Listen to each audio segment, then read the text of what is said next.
Alrighty, hello everyone, and welcome back to another episode of the one and only Shadows of Thistledale. Although, you know, I may well be changing the name of that soon enough, because, you know, it just is what it is. Probably switch it around once this group actually get a name, but either way, well, it's TeaPK. That's what this is, I guess. This is the D&D campaign for Shadows of Thistledale, like I was saying. Today is the 4th episode. Last episode was a couple of weeks ago, because we're doing it every 2 weeks. And obviously before that we had Christmas, so it was a little bit of a bigger gap. My name is Tom Pickering, and today I have 4 other wonderful, fantastic people joining me for today's adventure. We are currently down 2 people. One person will be leaving us. That is going to be Flair, unfortunately, for the time being. Schedules, you know, she works in esports, she's busy, she's fantastic, she does a lot of interviews. Make sure to go check out her content. And then Figglebottom 8, as you can see on screen here, which I'm going to be trying to use this a lot more often. I need to change it around, this overlay, but I just didn't have time this week. Figglebottom, aka Flame, or Oscar, as we call him, is away. He's busy socializing. What a nerd. So, you know what? We have cameras again for the 2nd time in a week. They seem to be working fine. If there's any issues, let us know. I'll be continuing to try and make improvements as we go. But let's have an introduction to everyone. We have myself. I talk. I try and cause trauma to my players, allow them to have fun, chaos. I do like 200 different voices probably over the course of the next few weeks or months, I guess. And let's start off with the top left on this screen. So this is actually going to be... Oh, I've got them the wrong way around. Give me 1 sec. Let me fix the cameras. But let's start with Malachi. James, how about you introduce yourself, who you are and what you do? Or Hi, who you are and who you're playing, I guess. Yeah, I'm Malachi. Personal name's James, and I'm a big-ass nerd and gamer. Awesome. Next up, let's go to... That would be me. But let's go to you, Taylor. I'm Taylor, playing Fiddlebottom, Druid. Wants to learn more about gods and stuff. Awesome. And next up, Slim. Hello, yes, I'm James Simpkins Slim, and I'm playing Theo. He's a halfling sorcerer. He's a lovable fool. He's very powerful. Very powerful, very chaotic. Excited to see how everything goes. So here, let me just switch this up and we'll see if everything's going to work. But last and not least, let's hear from you, Hal. Yeah, I'm Saint, playing Halden Proctor, who is a paladin of the god Durandal. Nice. And yeah, for anyone wondering, so Luke, or Hal, is playing a custom Oath, aka subclass, that we are working together on. It's currently being implemented into Foundry, the VTT we're using. There'll probably be changes as we go along. I already know of one that we potentially need to change there, Luke. It's the fact that you've obviously got Compelled Duel as a one of your 3rd level spells that you get with this Oath, but you get it anyway from being a Paladin, so we'll have a look at potentially change that in the future. This does just mean that you always have it prepared, obviously. We'll change that for next session. Malachi, obviously playing a Warlock, so there are some customized bits to that. See, Theo is a wild sorcerer, but instead of using the wild magic table, we are using a custom chaos table. I say chaos. It's just it is just pure chaos. There's like 140 different options. I'm excited. We may well get there today with actually seeing it go off on one. What is the system you're using at the moment, mate? It's basically scaling wild magic. So every time you make the roll, and don't roll a wild magic surge, the DC reduces. Not the DC, the actual dice reduces. So we're down to a D6 now, I think it is. Oh, nice. And Taylor is playing a druid that I've never really seen play before, but I absolutely love it. I think it's really interesting. Circle the land, some really cool elements to it. And he also has a little doggo friend at the moment. Not even doggo, sorry, wolfy friend. So that's awesome. Let's move on. First up, before I get into anything else, let me mention we're actually going to be increasing the break time to 20 minutes, so hopefully people have a little bit more time to make pizzas or whatever else in between the breaks. This isn't a professional D&D stream. We just want to, obviously take a break and eat. And eventually the VOD will be up on Twitch as a VOD form. And in the long future, I'll get it up on YouTube edited and also on Spotify eventually. Before I do the recap, let's get a D20 from everyone, and let's play rollies to see who gets the highest number and gets the inspiration point for this week. Keep in mind, it does run out if you don't use it, and it will disappear the following at the end of the session. So let me just switch over so we actually have the found review here.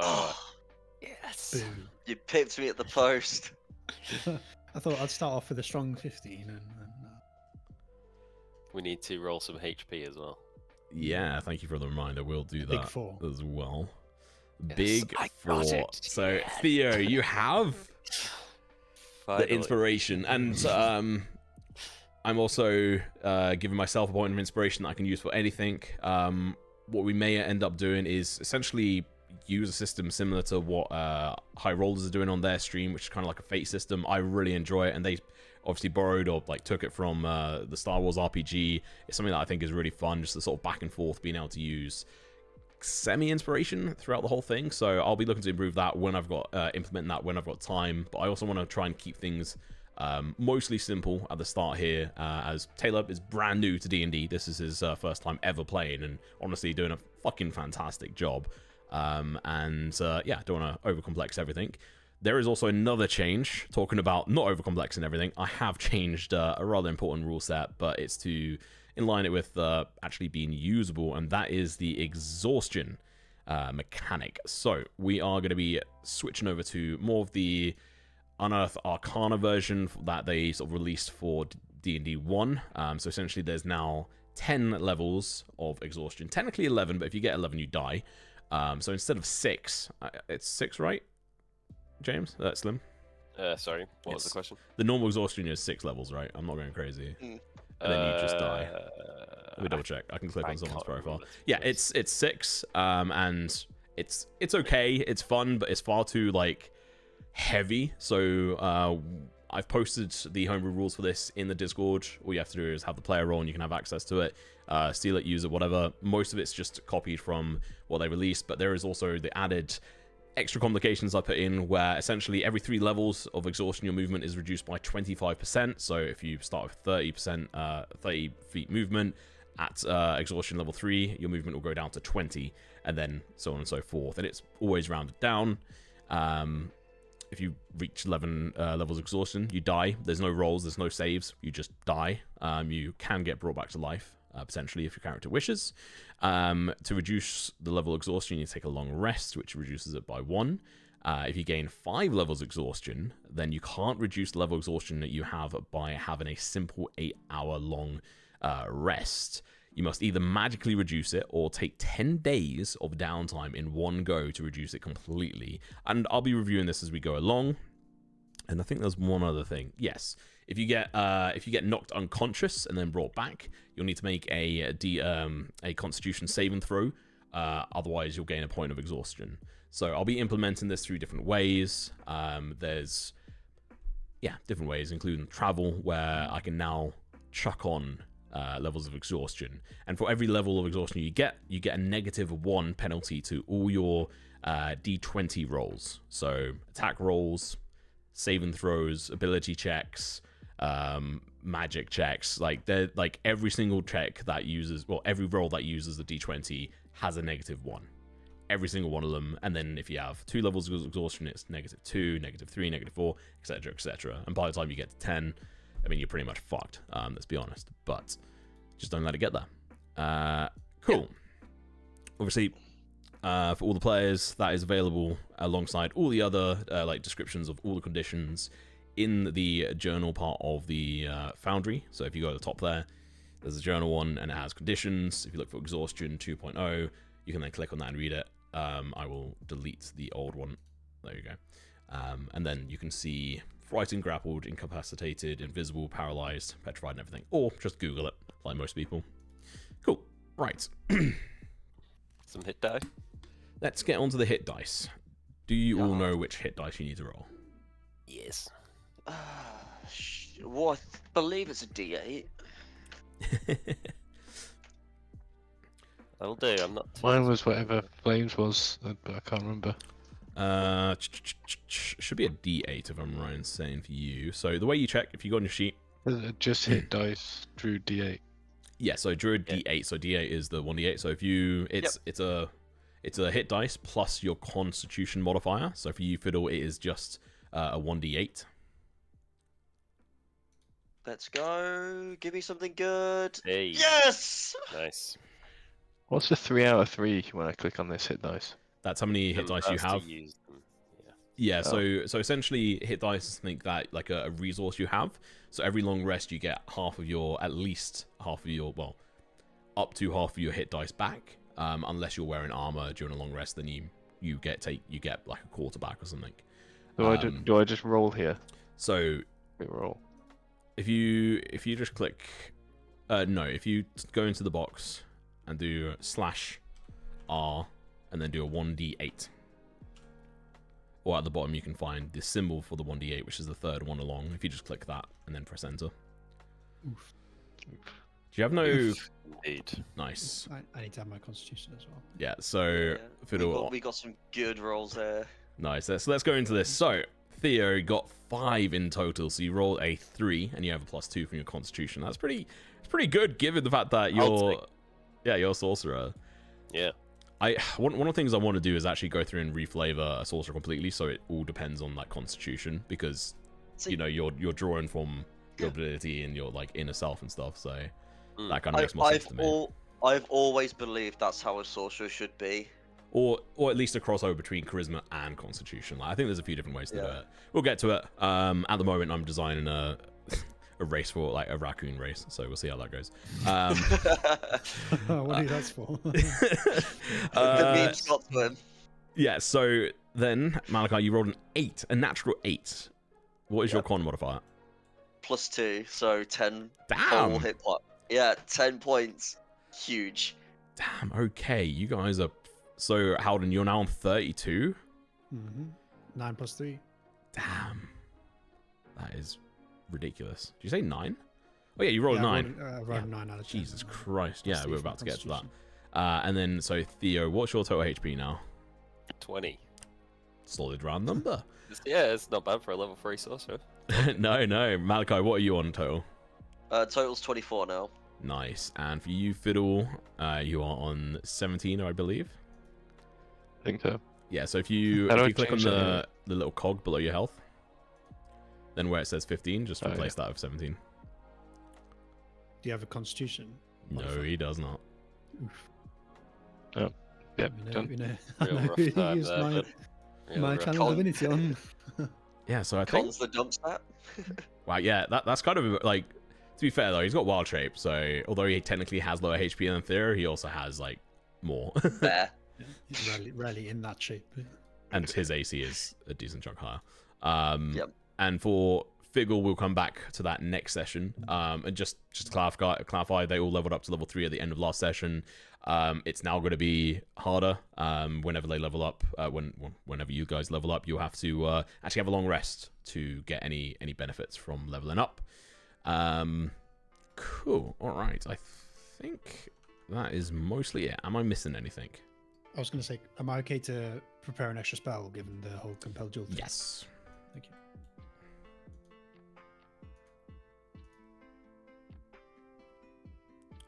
I think. So who have we got in chat? Double check. We got Ro walking. Anybody else in chat? Or is everybody just too shy? Let me double check on this. Charisma modifier plus half your paladin level. Okay, I see. So it should be 3, and then I get 2 from my oath, and compelled duel automatically, right? Yeah. So I should have 6 spells overall. Correct. Yeah. And divine smite. Yeah. So for this session, I'll allow you to have 4 on that front. So yeah, that's fine. Cool. Yeah, we've got plenty of people in chat. Obviously, not well, loads of people. That's fine. Anyway, moving on. Let's dive on into. I have to remember to change the cameras around. Here we go. We'll go back to this screen as I do the recap. Did you add the inspiration to your sheet? Just to check. Okay, cool. Yes. Good. So last session, we dealt with the aftermath of the dome and the return of the party to Thistledale. Flair gave a speech in the town centre, backed up by Hal and his family who helped steady the village. Gareth Ironwill came forward and mentioned how he was meant to be making his way along the Meadows Ward Trail to Sea Haven, taking last month's good to be sold. But that was up in the air. He was waiting for the guards to come on over and help the Meadows Trail guards, that is, or guardians, as they like to be called. Everyone filed into, after the speech and such, everyone filed into the Emberhearth Tavern or home. The party went into the tavern, had a few drinks and some bits to eat, finding out that Tom Miller had gone off wandering off towards the back roads towards Stonehaven. A fairly long and arduous journey, but for whatever reason he decided to go that way. The party got rather drunk, partied, and passed out across the town on either their beds or the closest thing to one, or bush if you're Malachi. Waking up, the party met back up and made a plan for the day. Find out what happened to Tom Miller. And that's pretty much the crux of the plan there. Off to the mill they went, finding nothing but an empty establishment, an empty mill. The party decided to head off back to... Man, my typing here was absolutely terrible. Back towards the village, and then out towards the edge of the dome in search of Tom. But on the way into the back into the center of the village, they heard screaming and shouting as two individuals came stumbling into the village square. Sergeant Victor Stoneheart and Ranger Rin Swiftwind, two members of the Meadows Ward Guardians. But Rin was carrying a body of Selene Dawnshield. After a few attempts of bringing Selene to, the party came to the conclusion that she was passed. I think it took like 3 checks from you guys to convince yourselves that yeah, she was dead. After a few questions, the party found out that this group of guards who patrol the local trail were ambushed by shadowy creatures not that far out of the village, barely making it out alive. Carol Proctor got rushed over to see if she could help, but alas, Selene was definitely dead. She was the 3rd check. Sergeant Victor carried her body off to Proctor's house. Giving Flair a bit of a dirty look, she'd actually made an advance towards his shield, having an interest in being able to quickly, salvage a potential magical item from the very recently dead and very well respected captain of these Guardians. The party carried on with their search for Tom Miller. Now, a little bit more, intrigued and invigorated to try and find a solution as to and what the fuck is going on. After making their way to the edge of the village threshold, the party met face to face once again with the giant green glowing dome. Making their way through a hole in a hedge brought them outside the dome and into the shade of the dome, as it were. Where it was a lot colder and dimmer, shadowy, than within the dome, where it was a lovely, fresh spring day, warmer. It's like just stepping into shade. Although, a little bit colder. Tracking a set of broken foliage and branches, the party found themselves in a corpse of trees where shadows hung a little bit deeper. Malachi ventured forth, finding the body of Tom Miller, frozen in place, dead. Horror-stricken face in a screaming sort of pose. Out of the trees came screeching a new horror that the party hadn't encountered yet, dealing huge damage across the party, almost one-shotting Otto the Wolf Pup, dealing 4 damage to it with its screech. Flair got ambushed from behind, having the majority of her life force drained from her, seemingly making her incredibly weak. Her skin drawn tight across her body as a shadowy creature hit a natural 20 on her, and she failed her con save versus its draining effect. Eventually clearing the shadows up, the party quickly made off back towards the village, but not without the sound of screaming in the distance, and also pilfering a coin pouch off the body of Tom Miller. Having a little bit more money than the party may well have expected, and now it is all Flair's. They took the body of Tom Miller, the party dies, back to the Proctors, where Hal's parents tried their best to establish what happened, but were mostly at a loss as to what the hell is going on with this. The party discussed what to do, asking lots of questions of the Proctors. Arnold's your father's name, right? Hal? I believe so. I'm fairly certain it's Arnold and Carol. Yes. Yes. And so there was a lot of questions towards Arnold on quickest potential ways to Sea Haven, quickest ways to River Haven, quickest ways to Willow's Edge, stuff like this, where he had a few answers, but not everything. And Malachi chimed in and suggested that the party go to his family, essentially, his original place, his home. I don't think there was too many details given in that moment, to be fair. So that's something to keep in mind. They also came to the conclusion of buying some signs, or making some signs, and putting up some warnings within the dome, warning people not to go out or just don't come back, otherwise you're probably going to die. And then once they're out on the other side, to put up a warning sign of don't go forth, but putting it far enough out because the party has realised that the withered area outside the shade of the dome seems to be growing.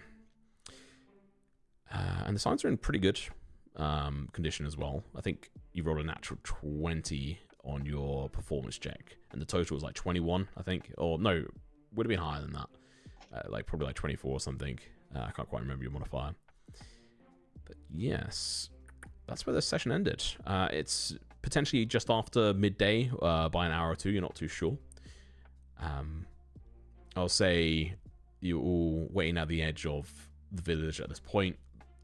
Hal just finished hammering the sign into just where the dome starts, of like the warning sign on the main route out of town. And Flair is going to come up to you guys and mumble something about wanting to check on her father's statue, and just look to turn and leave. Do we follow? No, I'll I want to go. I want to be alone. And Figgle chimes in. Oh yes, I'm going to go off to home for a second. I want to clean up and get a few things as well. And then before we set off, I think we should all actually prepare. It's potentially going to be a longer journey. Oh, I thought he wasn't here. Fuck you all, and fuck you in specific, Flame. Hope you enjoy dead characters.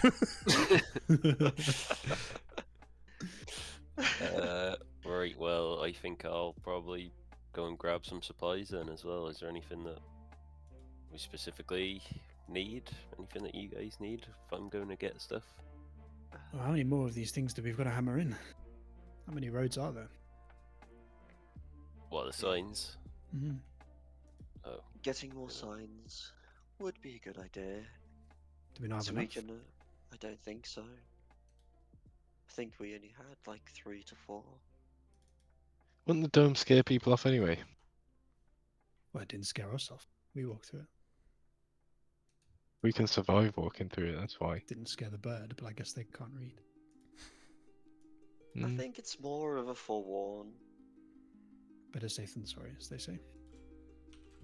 If we put out the signs, then we've done our due diligence to warn. Right, well, I was actually more just thinking food. Does anybody want any food? I've got enough. I've got 2 weeks worth of food. Jesus in my Christ. bag. I think I've got enough food. I've got 5 rations at the moment. Oh yeah, you bought. Did you buy some? I There can't was, remember. Was it it was not when when we were first setting travelled. off? Yeah. Yeah, we grabbed loads from the tables. Yeah, that's true. Yeah, you had I free just reign. filled my pockets with cheese. Yeah, Jeez. just every rivet of my chainmail just had like a bit of sausage like hooked on. Just God. dangling off me. I open up my jacket and it's just chorizo. You looking to buy some meats? That's now going to be a character. Right. Yeah, I mean, so you guys would know there's like one main route into town, and that is the route out towards the Meadows Ward Trail, which is where these guardians usually sort of patrol. And the reason why, just to sort of go back to it, what I sort of mentioned last session is that they came about because there was a bunch of bandits previously that were causing havoc, and these guys provide like a very, very minor level of protection to essentially ship-ins, like carts and stuff back and forth between here and Sea Haven. And the reason why they came here was to actually help the previous month's shipment to make it through to Sea Haven, which is a long journey. It takes a long time to go towards Sea Haven, or just to get anywhere up here. You guys don't have, there's not like a crazy amount of horses and stuff around. There's no real like good horse farms or like breeders around. They're all too busy supplying Tesco's with horse meat. But yeah, because you guys are very much in the northern part of this empire, this nation, the heartlands as it is known, of the Luminary Court. You're on the fringe of society. You are the furthest north village there is.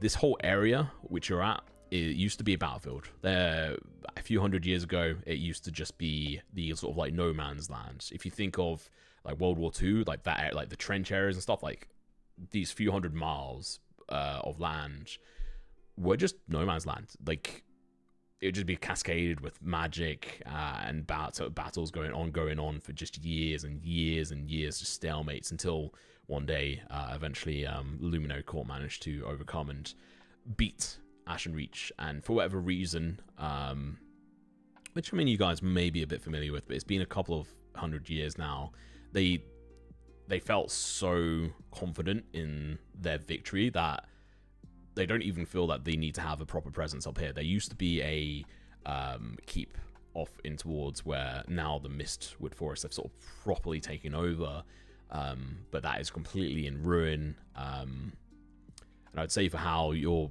father, he would have been on duty off in towards the actual sea from Sea Haven originally himself, but many years ago, just when he was a lot younger. But otherwise, there's not been any sort of real conflicts up here, aside from the skirmishes and stuff from bandits and other local sort of monsters and creatures as well. Like there are goblins, there are other beings that you potentially will find, but most people up here just stay to their local refinements, aside from the rangers who will sort of venture forth and into sort of their local forest and stuff, and also seemingly Malachi because he's a fucking weirdo. But yeah, traveling anywhere will take you guys a vast distance, but we can get into that, and we can jump back in where we'll say Figgle has walked off. He's gone back to the house. Whenever you guys decide to leave or you need him, you can grab him and he'll be there. Flair has gone off, and you can attempt to find her if you so wish when the time comes.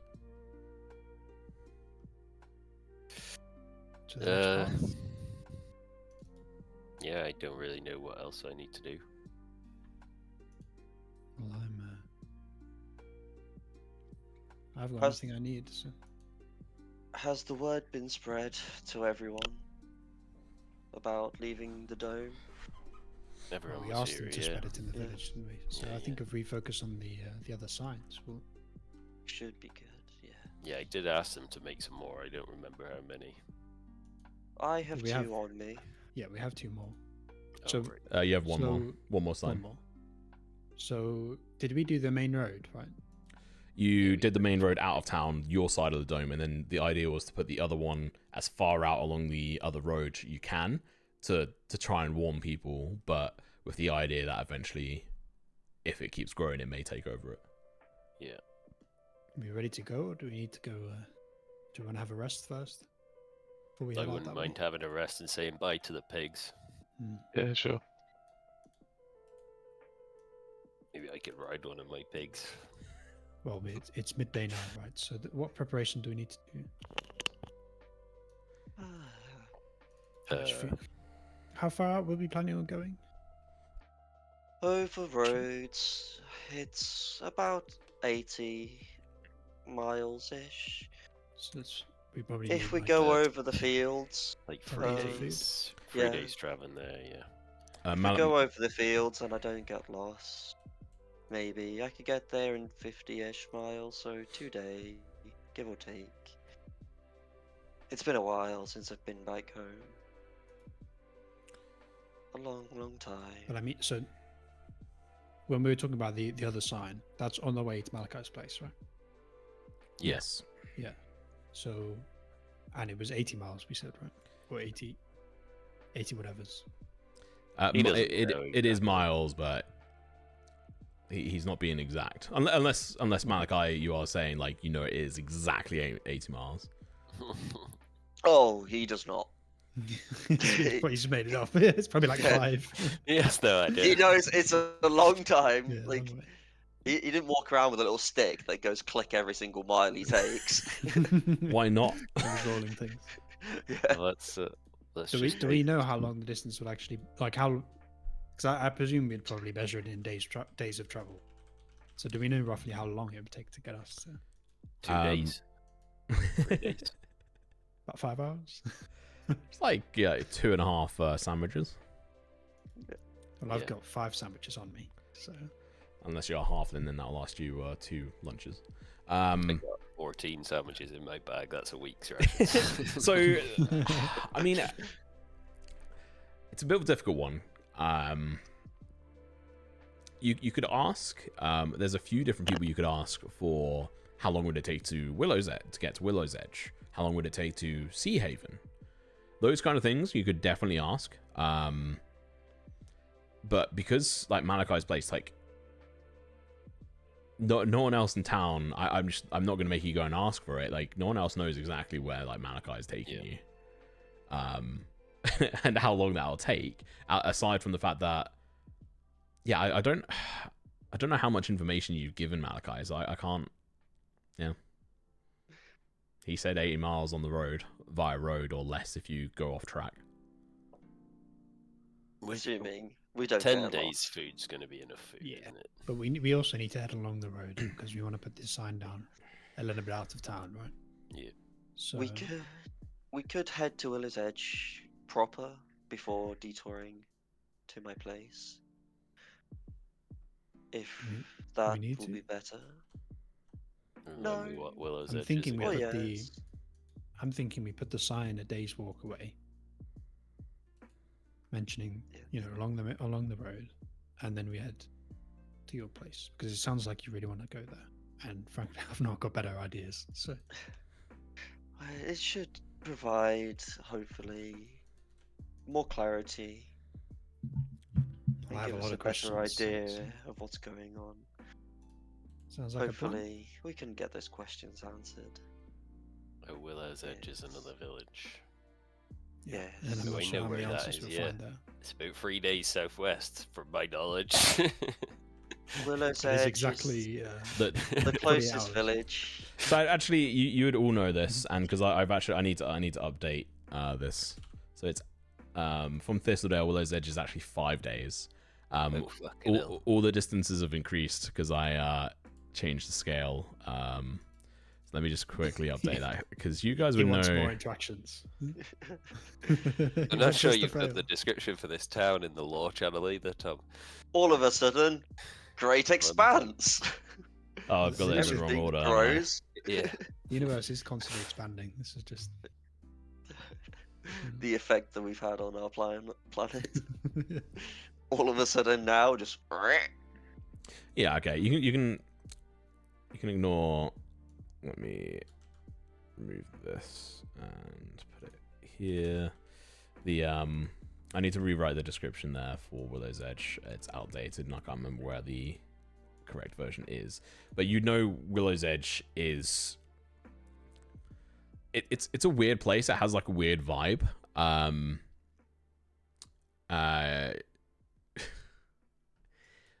But they do provide again like grain and a few other bits as well, but also just a bunch of wood. The woods around them are predominantly made out of willows, given the name, and they also do fish as well. And the fish they provide, slightly odd in how they gather their fish. They're fairly secretive in a lot of ways, and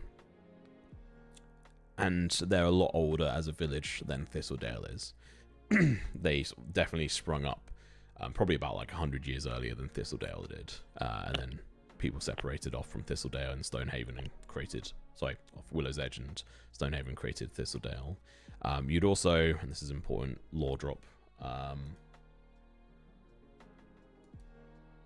Thanks. The name of the river that runs through Thistledale and all the way through towards the coast is. What did you just link me? Oh yeah, that. Yeah, I'm already on that. Sorry, yeah, it bugged out on the stream.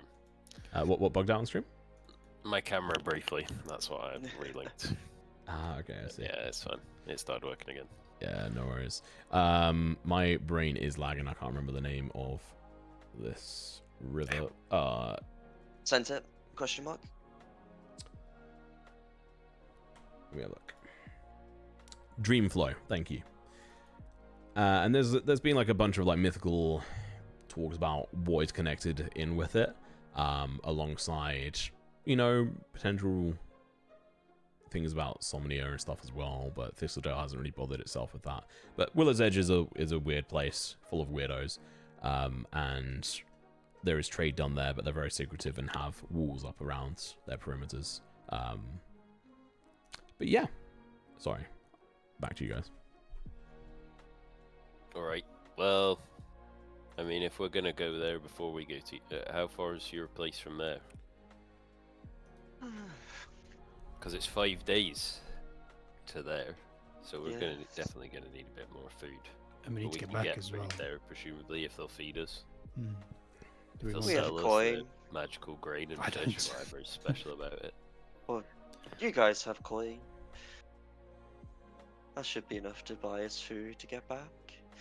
Oh no, yeah, I was lying apparently last time as well. I don't have any coins. Yeah, I have 100 copper. Yeah, I'm not a rich man. I might be a few hours off from Willow's Edge. I don't know the most accurate of times. It's been a Should we s- long time since I've been home. Should we say a week of supplies? That's what we need. Do we want more? At least 5 sandwiches. How much have you got? 5 sandwiches. I want 5. You know Figgle is able to at least help forage for you guys. Being a ranger, he could definitely go out and at least do some hunting for you guys. So that there's always that in mind. Obviously, whilst traveling, there is the potential of having food spoiled. If like during certain encounters and stuff or situations. And as I mentioned to the guys before the stream, there's 3 sort of main roles as to what you do whilst you're traveling. Quartermaster, Scout, and where do I have it here? Trailhand. So Trailhand's essentially sort of leading the party. Scout is sort of keeping ahead or keeping an eye out on things. And then Quartermaster's sort of watching out for their immediate surroundings and food and like general survival parts, bits and parts. And if anyone wants to get creative, then you can obviously do that as well. In regards to potential travel time, Malachi, you can roll a history check if you want to see if you can remember how long it took for you to get. Go. What's that? Yeah. That dice lied to me. That looked like Uh, a 17. Could have been like 50 hours. Could have been 80 hours. Like, you were definitely like in and out of like weird consciousness whilst you were sort of leaving that place. So although you have like a general idea of how long it took you, you're gonna have to make a few checks to be able to go all the way back, and it's not overly complex. You know Okay, that as long as he knows certain where it landmarks and is. stuff. As long as he knows where it is, it doesn't matter how long it takes to get there, I suppose. Just taking We're sure he knows where it is. sandwiches. Follow Malachi, he knows the way. Yes. Roughly how much would extra rations be? Actual rations which aren't perishable, which I'd probably say 50% of your current rations are like perishable, as in like they'll go off like after like a few like 5 days, we'll say. Actual like heart attack and rations and stuff, we will just go based on not the actual price, because these are just low grade, low shit rations that they'll be giving you.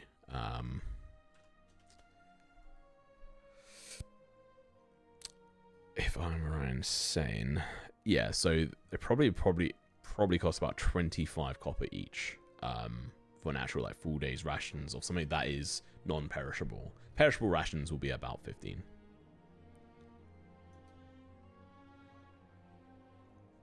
And is there any possibility of getting some from home? You tell me. You can definitely go and try. If necessary, I have a few daggers we could maybe sell. Fiddle comes back. He's like, "Hi guys. Here, Fiddle, take this." And Fiddle is going to hand you, Fiddle, a small pouch, and he's going to try and be a little bit more discreet. But he's announcing it. It's not overly smart. What's in the pouch? Let me roll a Ahead. sleight of Good hand. bankrolled ex machina. Is it one of the villagers' like teeth that you knocked out with a sling? No, he hands you a pouch and it's got 50 gold in it. 50 gold. Where the 50 did he get gold. 50 gold from? Well, he had 100 odd gold, I think. Oh, Yeah, he sure. drunkenly told you guys how much money He had 150 gold or something. So just didn't he? yoinked half it. You can add 50 gold to your inventory. Okay, yeah, I just did. And this, One. just to clear I'm for rich. chat, this isn't me doing this. I'm following guidelines given to me via, not guidelines, instructions given to me via Figurebot in the first. Well, we can steal Good his old money, flame. but we can't do Like, anything else. I would argue that this guy was the richest guy in this village. Yeah, probably. Where he got it from, I have no Potentially. idea. Won the lottery or something. Yeah, just Right, well, fucking- I'm gonna go to my house now because the Hogsvales are probably making a lovely stew at this point, and I'm gonna go have some of that, tell them that I'm leaving town, say goodbye to the pigs, and have a sleep. Okay. I Should we guess go I buy will some go food? to my nice, cold, and drafty ruin. We're in the village, aren't we? Yeah, you guys are in the village. Yeah, I guess I'll go home and go like learn something or read something. Yeah. Should we Is, grab? it, is there anything in particular that you... We'll start with... we'll just start with Fiddle here, as he was last to speak. Is there anything in particular that you want to do at your house, Fiddle, whilst you wait and then have a long rest, essentially, overnight? Probably research Okay. books. I might have scrolls or something. I don't know. Is there anything you want to, Been in anyway. particular, try to research with your limited supply of, see, small library? It's not even a library, it's just a few books. What would I research here? You tell me? I I can come back to you if you want. guess history or something Yeah? History on what? on the surrounding area. What particular element of the surrounding area? I don't know. Dark magic in general. I'll come back to you in a moment, and then Cool. we'll get on this. So have a think about it. Malachi will come to you last. Let's go with Theo. So you're going to go back home. Yeah. I'm gonna go in the door. I'm gonna say, I'm leaving town! I don't even know if anyone's in there. I just announce it Just to the just fucking- after midday, with you being on a pig farm, who would be at home at the moment? The lady farmer. The lady The farm. lady of the house. Mrs. Hogsville. Okay. Yes. Sharon. Sharon. Okay. Sharon pops her head back. Oh, okay. Where are you off to then? Well, we're going to Willow's Edge. Oh, And we need to put a sign up as Ble- well. Bleeding Neck. That's quite the journey. Yeah. We've never been that far away from Thistledale before. No, not since your grandfather dropped you off. I suppose. How long are you going to be? Well, it takes about 5 days, but then we have no idea how many sandwiches it is away from the place that we need to be. So, could be like I don't know, 20 sandwiches. Oh, 20 sandwiches is quite far. Yeah. Do you think you're going to go to Stonehaven? I don't know. Might end up I mean, doing. I don't know Seahaven. where this. Right. Yeah, that's what I knew you meant. That. It's fine. That's what I get for Is naming that- two things so similar. Yeah, maybe. I don't know why. We could could do with some more special ointment for Dave the pig. Oh yeah. Right, let me write this down. This is important. This is my first notice I've made this campaign, but I mustn't forget Dave the pig's cream. Yeah, roger that. Written down. If I go to Stonehaven, Seahaven, which one? Maybe Sea Haven. Seahaven, yeah. Pick up some ointment for Dave the pig. Who's got that ointment? Where do I get it from? 1 sec.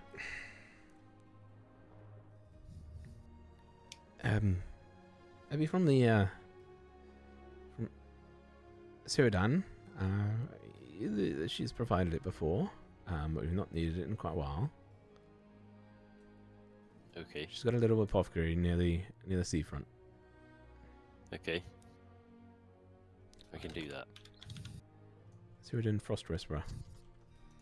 Whisper. Frost Whisper. Sure. I put it in chat for you. Thanks. I should have clicked my random NPC button. Let me do that. What name would that have come up with? Gabrielle Foster. No. Boring. Yeah, that's boring. Well, let me tell you, your grandpa, he dropped something off for you with you many years ago. I didn't think you would end up needing it. It's in case you needed to go off to college or anything. But I don't think that's necessary. Here, let me go get it for you. And she gets a step stool up to the counter that, for like a normal person, it's very low. Climbs on top of that, climbs on top of the counter, and then reaches above like a cabinet, and then just pulls down this jar and then hands it to you. And it's just got a roll a 1d20 for me. Oh, nice. Jar full of teeth. No! It was fell off that 19. So it has 14 gold and 9 silver in it. Nice, I'll take that. Is this from your grandpa? He said it was in your inheritance? Apparently from your mother? Oh yeah. Didn't say where he was going, did he? No, it was a bit of a strange folk. Yeah. Anyway, that's where I get it from. How are you going to eat on the road? I've got loads of sandwiches already. I tell you what, Well, let me make you some more. Yeah, And she is going to get busy making you some. This would be just straight up salted ham sandwiches. I would say plain, but they've also got horseradish in there as well, and it's like very nice quality pork in there as well. So you can add like a separate rations on there and make these specifically perishable, and they'll go bad after 2 days. So just put in like rations 2 days. Cool. Cool. Yeah, so you have an extra however many I said. Did I say how many? Nope.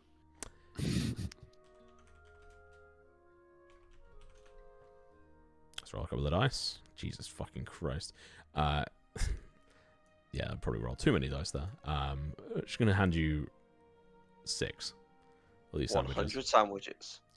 Nice. And sandwiches, I'm adding them as. special what? Special sandwiches. Yeah, they're very nice, made with love and care, and they're very like thick as well. The bread is very thick, and you do have like the realization that she doesn't know that they're probably going to be very limited on bread very soon because the miller's fucking dead. So you're kind of like taking the last good bread, as it were. And I would say also with the apothecary, you'd know of Ceridan there, like a fairly interesting individual. They run like a backroom apothecary for like farmers and stuff with sort of strange and wonderful ailments, which 100% increase the rate of breeding and such, and help like the sows, the female cows, produce better offspring and such. And it's 100% legit.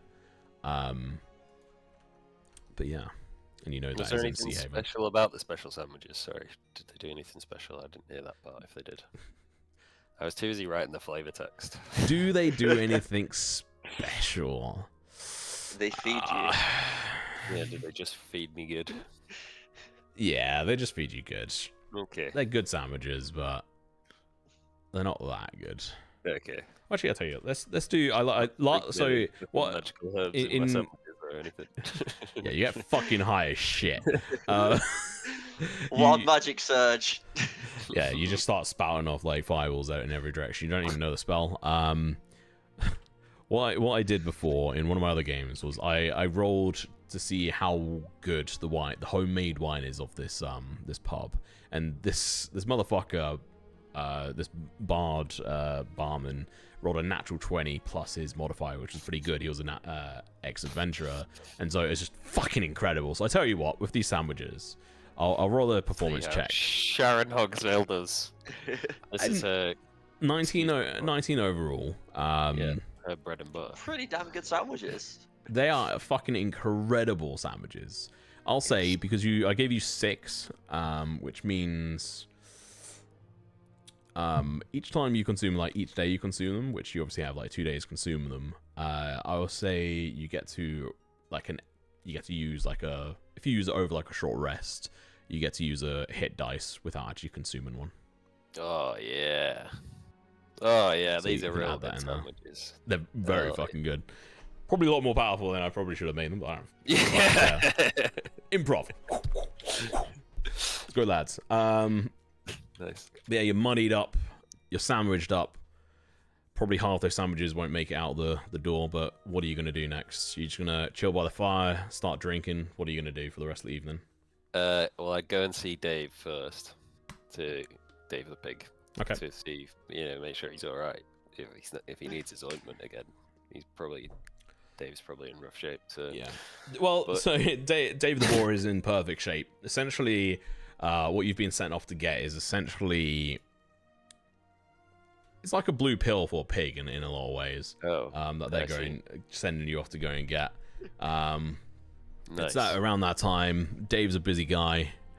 He's got a lot of sows to see to, and they want to try and buy some snake oil from the salesman, essentially. Yeah, he seems to be good and good. He has like a good reaction to you. Starts like sniffing at the bars and stuff at you, expecting food. I feed him. I don't know what I've got. I guess there'd probably be feed around. Yeah, I was going to ask if you feed him any of the sandwiches, which would be really fucked up. I'm Feed not him giving potentially one of his children. I'm pretty sure that's how you get foot and mouth. That's how you Give him change some- alignment. some apples or something. Yeah, there's definitely some apples and stuff around, so you can feed him. And then cool. Well, And then I would go to the inn and start drinking once I'd said goodbye to the pigs. sure, perfect. Yeah, so just keep in mind, like drop a couple of copper off and stuff. For that, which if I have a look, the Ember Hearth Yeah, I'm just Tavern. looking through that thing now. I think they shared this for you guys. Yeah, I did. So you can have a look. So you can decide on how much you think Theo would eat or drink, especially after coming into almost 15 gold's worth of money.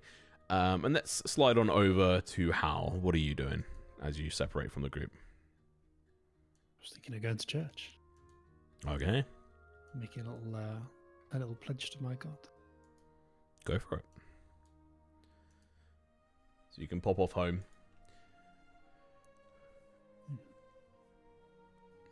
So I go in, and it's this chapel, there's not much in it. It is small, poor. There is a symbol at the front, a place for someone to stand and speak to a small crowd and a few pews. But I go up to the symbol, which is it's the palm of a hand with the shape of a tear carved into the middle. Hmm. I kneel in front of it. To one side I put my shield, to the other my hammer.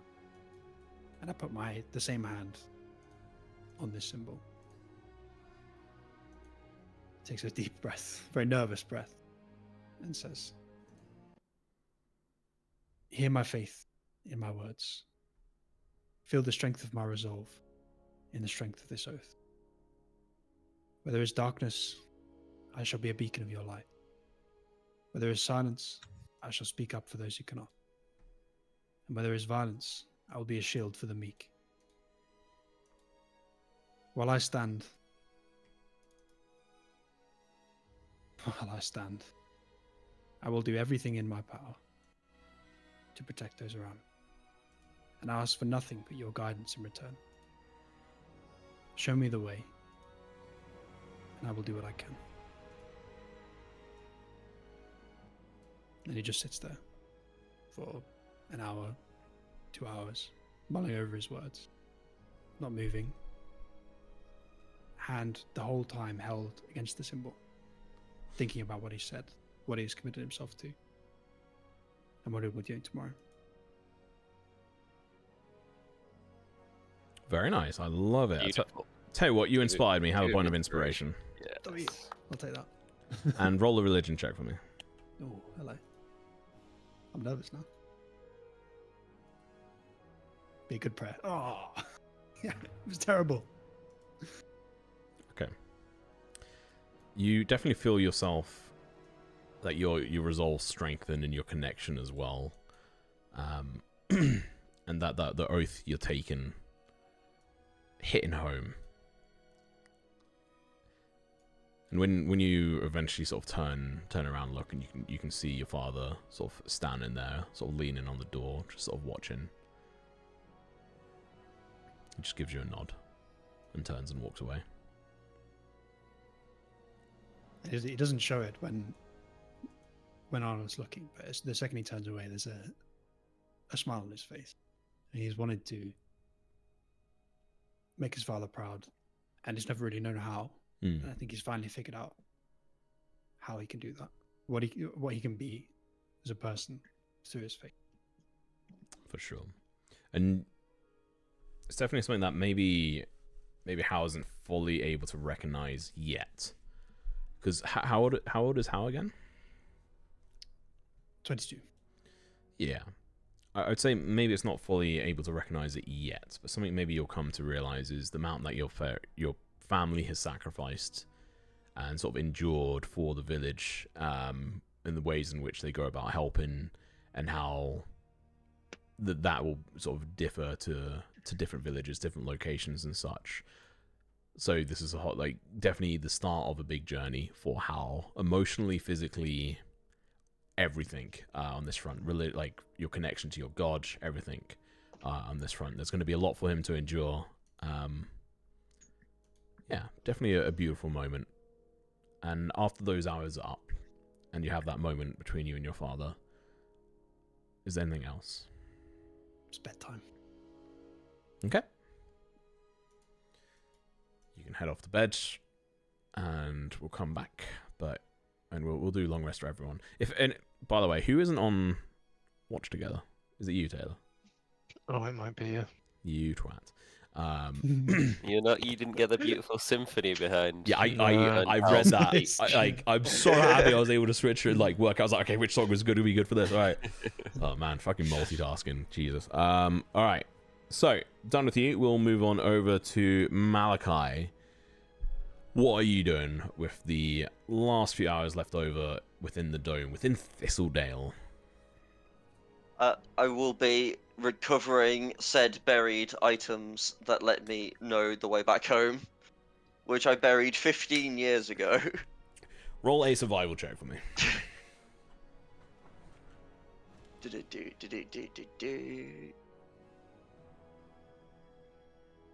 Go, dice roll.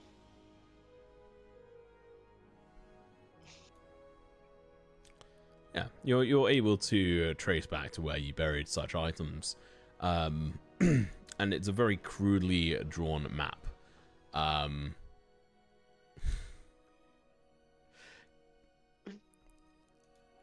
you roll another survival check for me, please? This time it'll be without a modifier, but you can just roll in. I'll just take away 2. Oh, fair. This is to reflect your survival skills of when you were younger. Okay, so 9.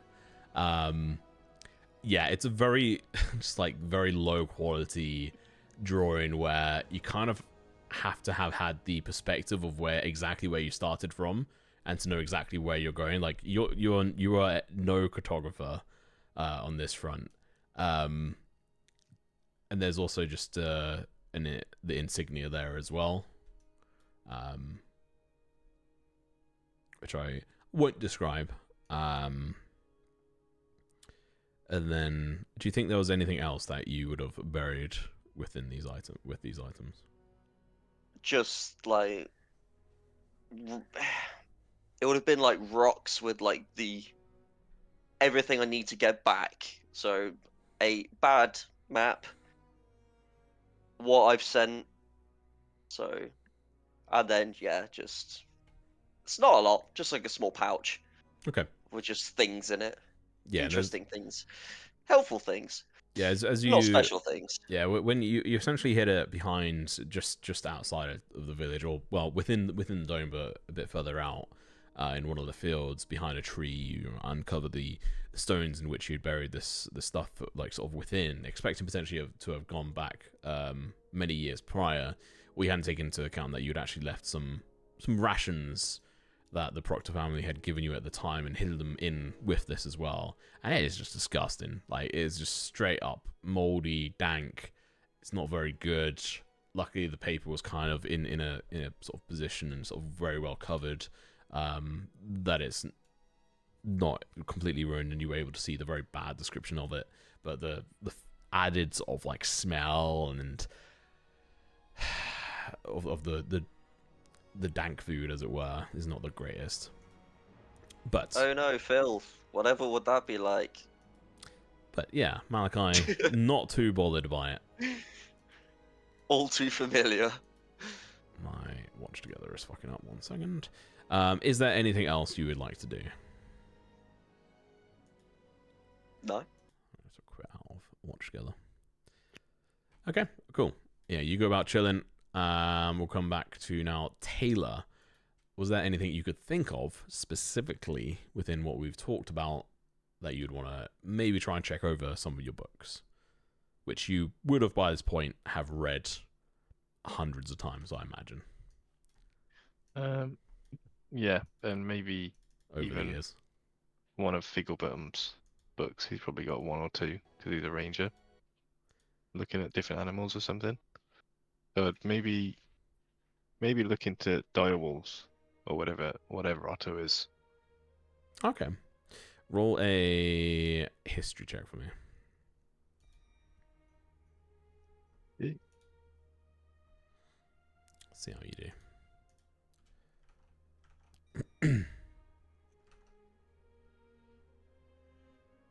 Well, it seems. Nice. Yeah, I mean, the only kind of material that Figglebottom would have had from, like, within his possessions outside of his actual known knowledge is books that you would have given him, or he would have requested through you. And so although there's bits and pieces there, it's literally just telling you very simple things of like, this is a direwolf. Stay the fuck away from them. If you're a ranger, wolves, they're fine. If you find a direwolf pup, kill it. If you find wolves, kill them or stay away. They hunt in packs. They can be fairly stealthy. They like to work in groups. Very sort of like just underwhelming information that it's almost like being a fairly well-educated person and going and wanting to get like research done and just coming across like a child's book. Like it's not deep information on that front. So it's something that you probably have to try and go like either one, order some more books from like Sea Haven or River Haven or or Meadowspire, or go to those places yourself and try to get some research done. But yeah, even with the 19, limited by the materials around you. So do we have like ravens in this town to send things? No. Everything communication wise, this like on the fringe is just done via like usually done at the same time as when the cart goes off. It's like Sea Haven, and then from Sea Haven, like messages something could potentially go off. Like, Are you like a part postman? yeah, it's essentially like a very old school way of doing posts. It's outdated. It's not very efficient. There are some people who can get messages across. I'd say you would know. You'd know there are people in like the larger populations that have access to magic that can allow them to communicate over longer distances. But in the villages, it's a lot rarer.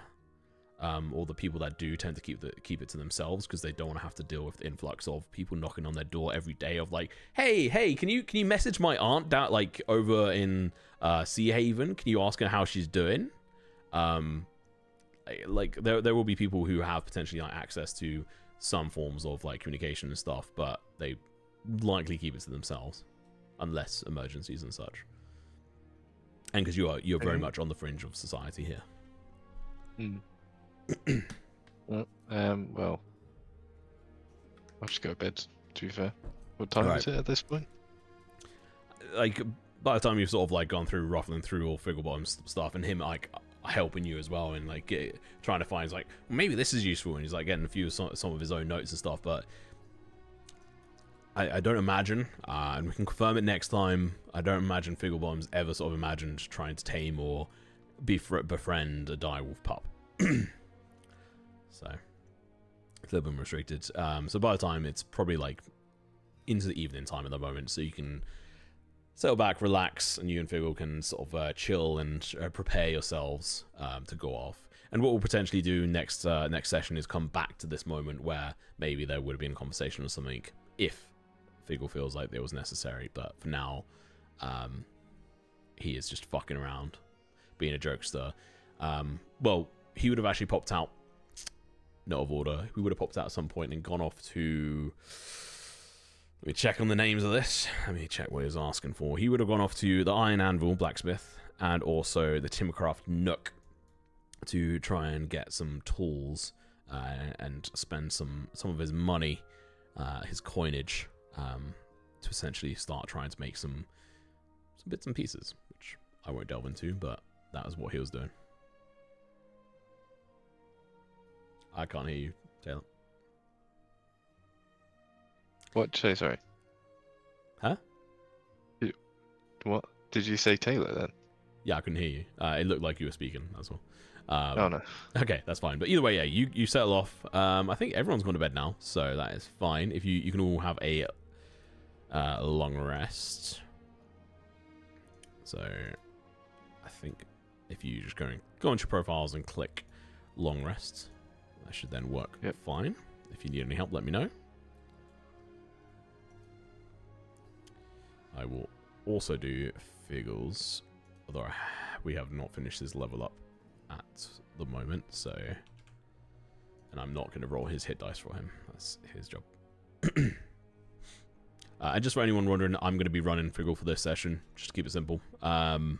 Obviously with the fact that I did his voice, but also for anyone who's going to be away, I'll also always do the RP side of things in battles. Eventually, we'll have people control people in fights going forward. But yeah, so you all are able to go and take a long rest. But what I will say is, you all have fairly restless sleep in the ways that you're tossing and turning. Your dreams filled with dark, shadowy figures creeping along like the precipice of your dreams in the background, similar to how Malachi kept mentioning multiple times how his dreams are sort of haunted by these nightmarish sort of shadowy figures. It's definitely unsettling, and you can kind of recognize shapes of like one or two of them to being the ones you've seen, but like as you sort of like wake up, and it's the same for all of you, you all wake up in like a moment in cold sweat as this big barren creature that's not even a shadow, as it comes lungering towards you. You can't quite work out, like your brain can't process what it is. You've never seen anything like it, but it just seems like it has rows upon rows upon rows upon rows of teeth and an extended mouth like shoots out towards you and just like extends. And then as it like is about to touch and connect with your face, you wake up in a cold sweat. And so we'll start the day off nice and happy. Let's go. What are we doing? Who wants to? Where were you guys meeting? You would have all agreed, I imagine, or is it just pure chaos? Tavern. Yeah, Tavern. I think that the classic tavern. Tavern. The Sure. natural meeting spot. The nice. I gotta have a breakfast ale before I go anywhere. How else will I fill my stomach for the day? In other words, I right next spent door to my A bush. lot. I spent quite a lot on copper last night. Yeah, as you guys like filter on in around the same time, Malachi like just like stretch like gets up, stands up out of a bush just outside the tavern, stretches, and then like pisses in the bush, I imagine, and then walks around to you guys and walks in with you, and you're able to order a round of beers if people want to drink them, ale like breakfast ales or water if you're Howl, and also Figgle is also just gonna have a water as well. He's not going to order a drink. He's sort of like jumping up and down, ready to go, ready to adventure. But yeah, How much You did you guys sell are- the breakfast ales? Were they about 5 copper as well? it's whatever I set in the thingamajig. Let me have a look. I'm not sure the breakfast ales are on there. I think we came up with them afterwards. It's the hair of the dog ale, so it's Oh, 2 copper yeah. pieces each. How much can I sell a dagger for? Nice. Who are you trying to sell a dagger to? Barkeep. Can I trade it for beer? Yeah. It's like I've told you before, Malachi. I'm not going to accept wares for. Actually, perhaps. Let me have a look at that. She's going You to look. might need the added protection in these times. Roll the persuasion check. I don't have my distort value anymore. I could have made it a real shiny dagger. Oh yeah. You should just fuck over the people of the village.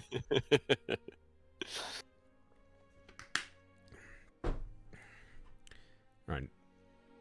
You're probably right about that. I could buy one. Let me have a look at it. Do you hand it over? Yep. She's like looking up and down. She like stabs in the air a couple of times. Oh, you're not selling that one, are you, Malachi? That's your best dagger, isn't it? I've seen you cut down hundreds of wolves with that things, I swear. Roll the deception check.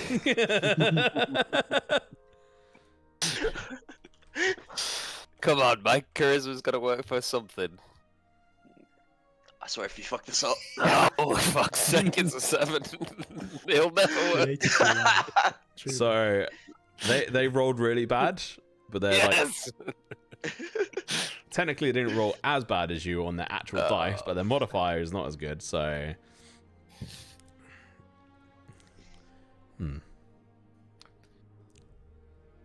Malachi's killed things. Okay. How do Yeah, I it's react clean, to though. this? I'd say Grass is probably fairly familiar with you, Malachi. You've been in and around the bar quite a bit, right? Yeah. This isn't Okay. the first time I've tried this as well. I'll buy it from you for. And she like goes around and like checks, what is probably her own like personal coin pouch, outside of the coffer of the actual tavern that she obviously owns, and this isn't like a money rich village aside from outside like the Bottoms family. Apparently they're fucking rich as shit. They've got like pretty much the whole GDPR, that like the GDR or GDPR, whatever it is, by themselves. Just they've inflated everything. She turns around and is like, I mean, the best I can do is 5 silver.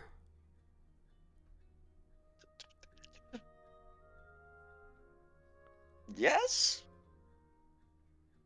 5 silver and the ale?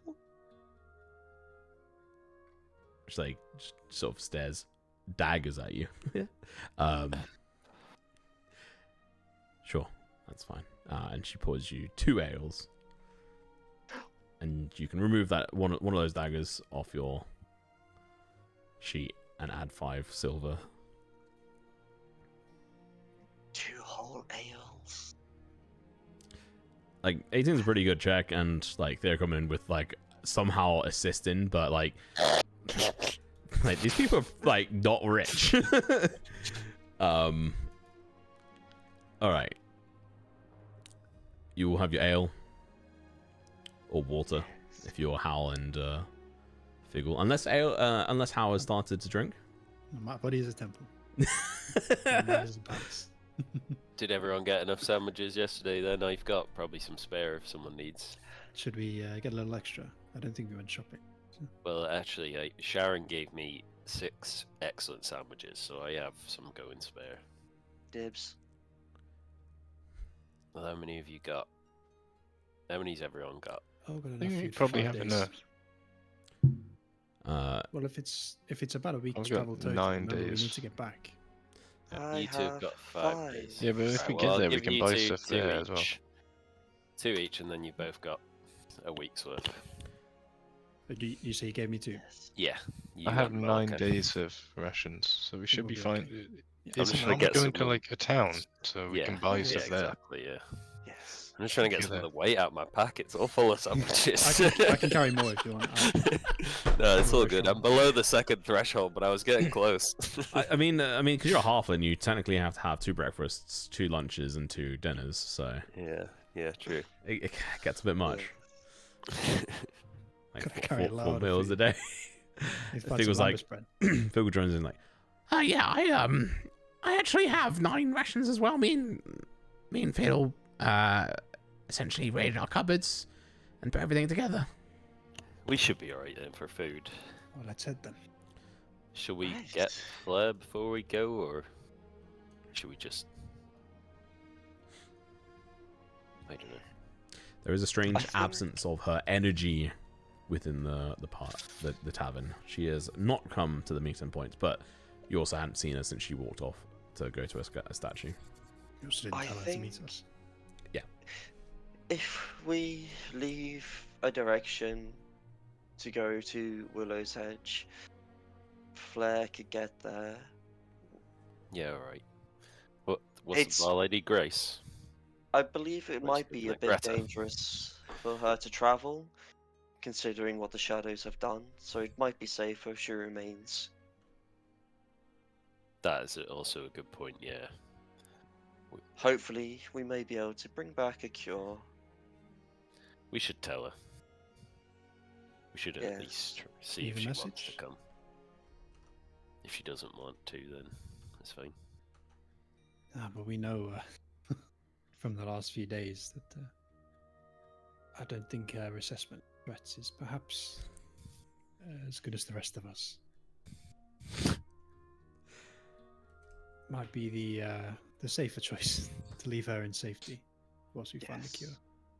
Alright, well, Greta, if Fleur comes looking for us and wants to know where we've gone to Willow's Edge, but you know, just she knows it's dangerous. She won't come if she's not gonna make it. Tell Should her be we're fine. looking for a solution to our issues. She'll know what you mean. Are you saying this to Greta? Sorry. Yeah. Oh, okay. Sure. She did come in here earlier yesterday, and buy some food, and then left. How much food? Oh, I mean, cleared out my non-perishables, as it were. Oh shit. I guess she's probably waiting for us further ahead. Then let's Yeah, maybe she's already gone. see if we can go find her. Alright. Yes. Theo next is ill. I guess the road is I'll where we take a sip of go. water. Figgle copies you. After our breakfasts. Off we go. Yes. Yes. If you're all Follow having Malachi. breakfast at this place, then you'll need to remove some money. Yep. How much? How Which is much? the breakfast. How actually, I suppose you would have been able to, like, you could also just eat at home, Al. Like, you definitely have that option. I would have done that, I think. Yeah. It would, I'd say like 1 copper. You would just go with that. It's not much. Yeah. But it's enough sustenance to get around. Not too bad. I'll just remove that from Mr. Figgle as well. Did she give me my ale for free? No. When we were sitting there, she just gave Malachi tea. Did she fuck? She knows you're Probably a charge return you extra customer. to She, make up for it. She knows you're rich and I'm poor. she didn't know. I was poor until today. Yeah, she didn't know he's rich. Wait, so 72 gold into. Fucking okay, yeah, and I think that's right. Whatever, I don't care. Cool. So yeah, you've left a message for Flair. You've been told that she's apparently grabbed some rations or whatever. Yeah, the day before. What's next? There you go. Right. We're ready to go, I think. Yeah. Aye. Okay. Where are you going? What are you doing? I'll be going to the main road towards Willow's Edge. Well, step one, we gotta, Okay. we're trying to get one of the these like a Ooh, day's travel out, right? So it's a day along the road. It's a few days along the road, but does anybody in Thistledale have a general map of the area? It might be a bit helpful if we are to venture out beyond the dome, beyond the unknown. Also, We- what about a wagon? Maybe we could rent a wagon. Wouldn't that make things easier? I suppose you could afford a wagon, and to buy a horse or a donkey. Do you have I the money? can't. I've got a little bit of money, yeah. It turns out. Depends how much a horse and a wagon is, but Maybe you could get one of your pigs to pull it. no, that's not Yeah, gonna small wagon. work. I could probably ride one of the pigs, but the gnome lads would be okay, but you two big boys would have to walk. Yes. I've done the walk before. I will do the walk again. Who do we know that might have a cart?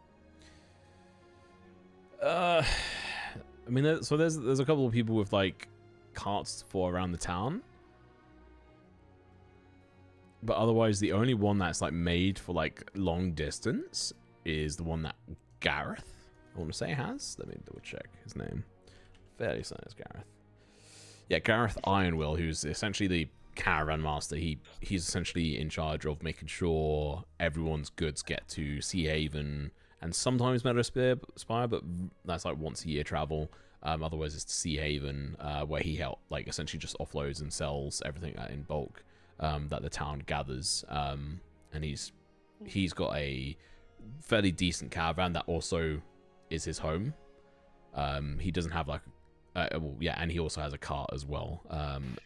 And someone who helps him, which I can't remember the name of right now, but he's the only person with like a long distance sort of cart. Otherwise, it's just like farm carts and stuff, like ones which you like pull yourself, or potentially the Hogsvilles probably would have tried tying like pigs and like boars to them as well and try training them and stuff. I don't know how successful that would have been. Otherwise, like, there's not many horses up here. The only horses really sort of in use are by Gareth. He has 4 horses. Okay. And I would say for you, Theo, as you're kind of thereabouts in that sort of like market of understanding like potential costs, roll a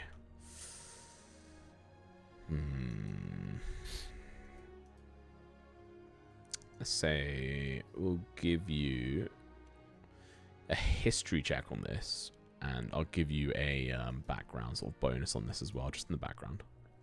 Okay. Just to try and work out potentially maybe, Jesus Christ, you know that selling dead pigs costs a decent chunk, and they taste real good. And then you just start thinking of like your own sandwiches, like in your backpack. I'm gonna try real hard to focus and use my inspiration. Okay. He's just had breakfast, so he's not Oh, for fuck's sake! DM's inspiration says, "Fuck you." that. Wait, it was a 1 and then it changed to a 10. What? Yeah, because you accidentally rolled with the rolled twice. advantage. Oh. But it was a natural 1. Yes. So a 4 and a 1. Well, 4 and a whatever. And no matter the bonus in this run, yeah, you kind of just like your stomach Start thinking starts. about the pork. Your stomach starts to grumble. You've literally just eaten breakfast. I can't like the halfling shit, or hobbit stuff if we want to get sued. But yeah, if pigs are expensive, horses are probably like pretty fucking expensive, especially with the fact like you're definitely in a society which is 100% based on like if something is like very much not used but it's like rare, like horses, it's going to be expensive. Like it's kind of like a demand supply kind of situation. Like flour and stuff can be fairly expensive. It's going to all be about like it's going to be the cocaine of the village soon enough. Once they realize Tom's fucking dead and they're fucked. Yeah. Okay.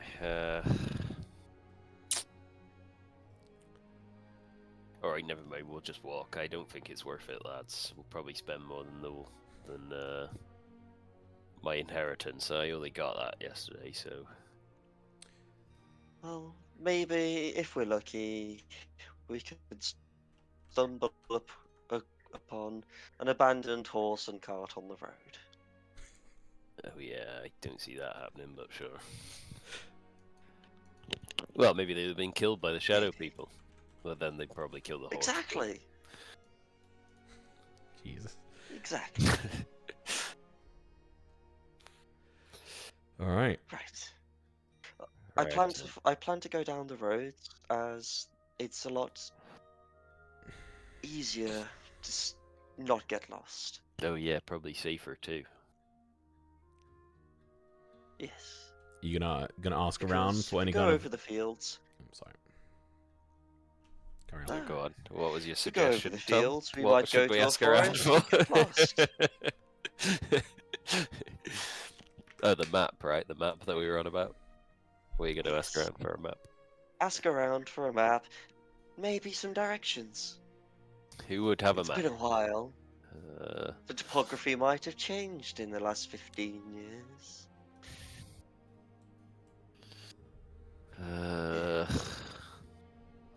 Maybe they would have a map. Maybe Gareth would have a map. The caravan master. You'd think a map would be something that he might have. We don't. We could. I Is he suppose we still could ask alive? about the carts while we're there. See how much it is. And if it's ridiculous, then obviously we don't need to bother. But he might just let us make a cheeky sketch of the map or something. So what are you doing? Worth a try. Yeah, it's worth a try. Let's go and speak to him. Okay. Yeah, so you're gonna go find Gareth. Yeah. Ooh, Yeah. I actually have a scene for this. I fairly certain. What, the DM is prepared? He's there. belt off. Huzzah! He's whipping a young boy in the yard. Jesus Christ! All right, let me change scenes to this. Gareth's a motherfucker. Scott. Uh, It's like he knew. So we there's not as many carts on this. Like I can quite get it correct. There is one of these carts here. It's a very fanciful looking one. Plus there's an extra one as well, which is like more of just like a purely like storage one for carrying stuff. And they're kind of like they're set off like off the road at the moment. They're currently in.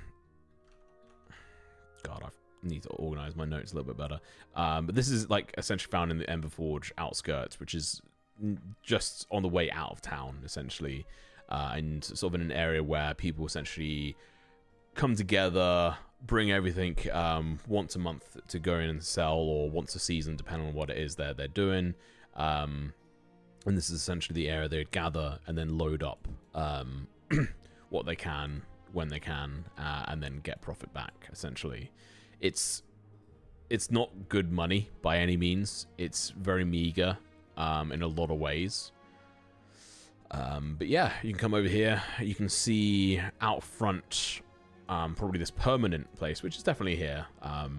this thing here is definitely permanently there. It's like a actual wooden sort of shack, and there is like a small fire going out front of it, and you can see Gareth sort of sat out front, not whipping someone, but instead is patting Rin on the back, who she seems to be crying at this point, just well, sobbing, I guess is the better way of saying it, just sort of like into their hand, and you can hear it from a distance, and then just off in the distance you can see Victor slamming a tree over and over again with his axe, not seemingly trying to chop it down, just taking out his anger and fury. Seemingly this is where, well, you would know this is where the guardians of the road essentially sort of put up when they're in town, and they're potentially dealing with the loss of one of their very close friends,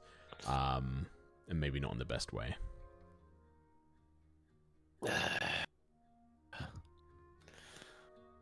On you go, Theo. I think I will. I sit was back a actually little. thinking maybe Hal, you should do the talking here, mate. So you want to find Flair and ask her to do it? What do you want me to say? Well, we just want a map, really, don't we? And also, how much is a horse and cart? Yes, I will make myself scarce. To Willow's So Edge. Maybe they can can't give blame me. Yeah. You make Malachi, you hide around the corner there. The rest of us will go in. Hal, Okay. you do the speaking, I reckon. I guess I'll walk up and have a chat.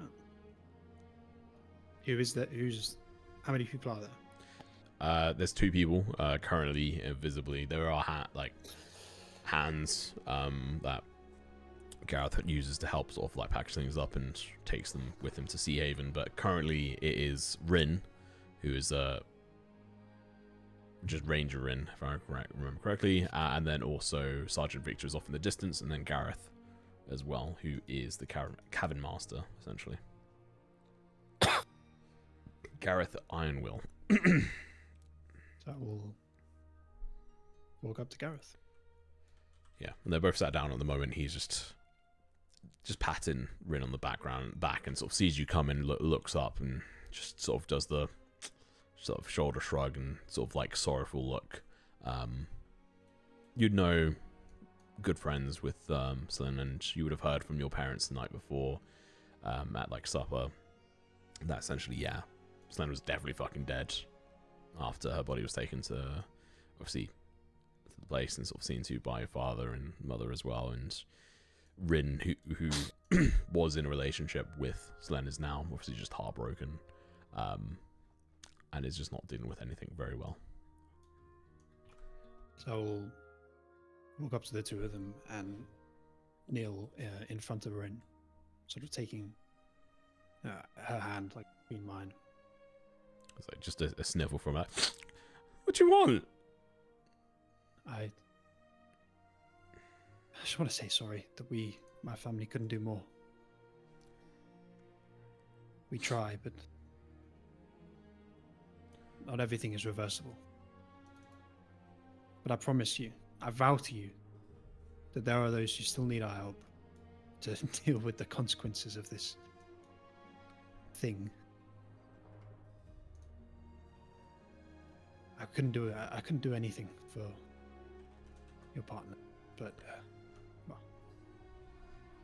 I'll do what I can for the rest. And then I turn to Gareth and I say, Gareth, we need your help. We need to head to. Is it Sea Haven? Willow's Edge. Sorry. We need to head to Willow's Edge. Meta pigeon. Sorry. Thank you. We don't know the Sorry. way. I mean, Willow's Edge we're going to, Hal. You have to do a pigeon. I have to say it in a Otherwise I didn't have- Bristolian accent, otherwise I didn't say it in Bristolian character.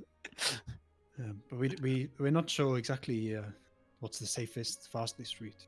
And we're wondering if perhaps you had a map we could look at, or some kind of knowledge about the road, any dangers along the path that we should avoid. Well, I don't have a map, but I have my knowledge. What are you going to Willow's Edge for? Well, there are some people in the village who have been affected by the creatures that are around this this dome. And Aye. we thought maybe we should travel around, visit the local areas, and see if anyone knows of anything about the topic, about this these creatures that are roaming and cursing the people around us. We're hoping maybe we can find some kind of cure. Yeah, we couldn't do anything for those who have passed. Well, we might be able to do something for the rest. Sure. Willow's Edge, don't tend to go there. Not the friendliest folk, but you get there via fork off from the Meadow Spire road, essentially, the trail. Probably about a good few miles. Well, how far is it? Probably about a good 40 miles before you get off, before the junction, the fork in the road to Sea Haven. I imagine. Let me think. Let me roll for him. Actually, no, I don't need to roll. He's well traveled. It's probably a good 90 miles there, like a 5-day travel. If and he like looks behind you. If you're on foot anyway, and if you got the shorter folk with you.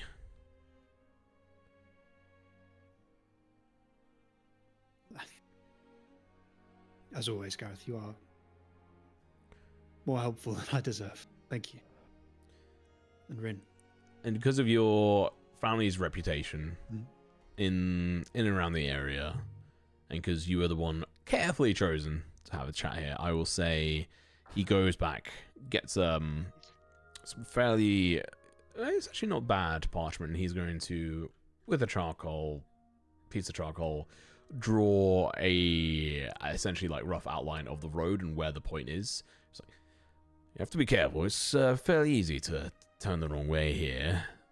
A little bit too early, or a little bit too late. If you just follow this one, go through the woods, the willows, you'll eventually come across Willow's Edge.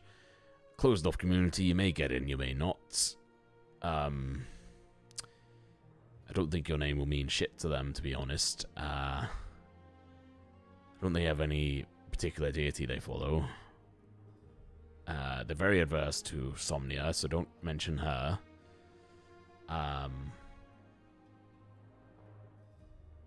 I don't really go there, to be honest. I just hear rumors that they're a bit strange.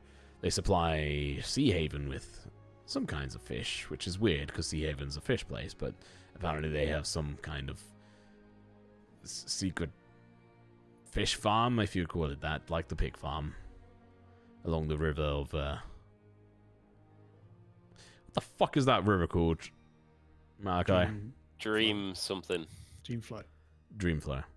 Along Dreamflow. But the willow's a bit weird, and if you go too deep, they apparently hear rumors that they come alive. Seems like most things around here are coming alive. Sorry, say that again. What comes alive? Are you with them? Yeah, I'm stood next Okay. to him. I Yeah, nudged okay. him and said, Willow's Edge, didn't I? He stood a couple of meters away. Just Double checking. Apparently the willows come alive. With the trees. Yeah. Trees. Under the right. full moon. With the sound of music. Mhm. What the fuck Hey, was you're that? not here. He's in a bush somewhere, snooping. We've got a deranged pigeon this time. Yeah. With everything going on here, I wouldn't be too surprised to see some living trees. Oh. They date back quite a few years. I hear rumours of how they used to walk lands. All in time themselves, they say. I feel like those trees will be the least of our problems right now. Or in the bloody Illuminated Court, I tell you that. We You best don't- be off. You don't happen to have a wagon going to Willow's Edge, do you? Or O- one that only, could- I mean, I was meant to be setting off today, but I don't think we can go. With Selene going down like she did, there's no way Rin could go, and there's a bit of mass panic that if we go and we lose all the goods, and I mean, if I die and everyone dies, I mean, there's no. We're not at least leaving for now. I've obviously got my setup, but that's all I've got. what if We could travel take 'em- with you to the fork, And then, if that is enough, We have to go through and discuss potential risks of going with everyone. No one's turned up yet to start piling in. Do you think we Yeah, could maybe? Could we borrow your wagon? He sort of thinks. I mean, if we're to sell stuff, we need the wagon, and if you lose it, we won't have it. How much do you normally make for a trip? Fuck you. Look at the whole economy trade of a town, Tom. Give me a rough Let's go ballpark through figure. I do make have 2 copper profit per carrot. Sorry. But I mean, the thing is, you say this. I do have the numbers written down. That's the thing. But where? Where did I put them? That is the real question. Because I don't remember off the top of my head. Because today I'm all over the fucking place. DM's prepared. He just doesn't know where. You know, this is like the first time I'm doing like a proper like from the roots homebrew system and doing like, give me a fucking break, you bastards. Nah, I love it. I love it. I love these questions. He replies, it depends on a few factors. It takes a couple of days to sell. See, for the Hawk sales, we'll be selling quite a few, actually, full pigs, or at least the remains of them. There'll be at least a fair few silver for them, and for the grain from Tom Miller. Though I hear he's not too well. Is that true? I had no chow.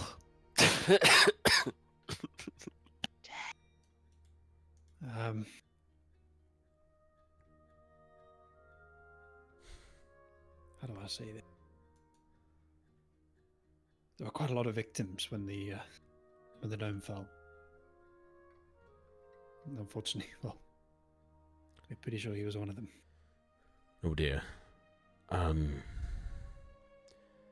That's going to be putting quite the strain on the shit. And he turns around and is like, Victor! And that Victor like comes over, fully fucking sweaty, just chucks his axe down into the ground, just thuds into the ground, like axe head first. Victor's like, what? Garth's like, seems like we're gonna have a bit of an issue with the grain shortage, I imagine. Let's make sure Tom's place is fine, and maybe go see your Hal's father. Do you think Arn would be any good with potentially, you know, handling the supply and demand of the grain in the village? Because I don't know when we'll be able to obviously get someone to replace Tom. Fuck, that's another thing we need to get. Just like visibly scratching his head and looking very concerned, but someone who is trying to think ahead and outside of just their own needs, whereas potentially people could think of this as an opportunity to go full diamond hands with some grain. If anyone gets that. Do you think your father, Hal, would be able to help with that? I'm not sure he knows much about grain, but I'm sure It's he's willing to just help. purely the handling of stopping panic and realizing we're not going to be able to sell any of the flour and such, which is fine, but we need to keep it for the village and have another meeting. Victor, go speak to whoever, just go sort it, and Victor just starts like jogging off to go and deal with that side of things. So the cart. This does create a few issues. Or you need to get to Sea Haven faster, or at least to Emberforge for help. But it's those damn shadows. What if we go and we can't come back? Well, you might be safer there, if I'm being honest. Just like hand to head, just shaking his head, just like at a loss as to what to do in this situation. He's obviously just used up a bunch of his energy of like, all right, got to be positive, got to try and deal with this situation. Apparently the miller's fucking dead. Who's going to be able to process the grain? Who's like... Rin is just in like background, just lets out an even deeper sob of just like lostlessness.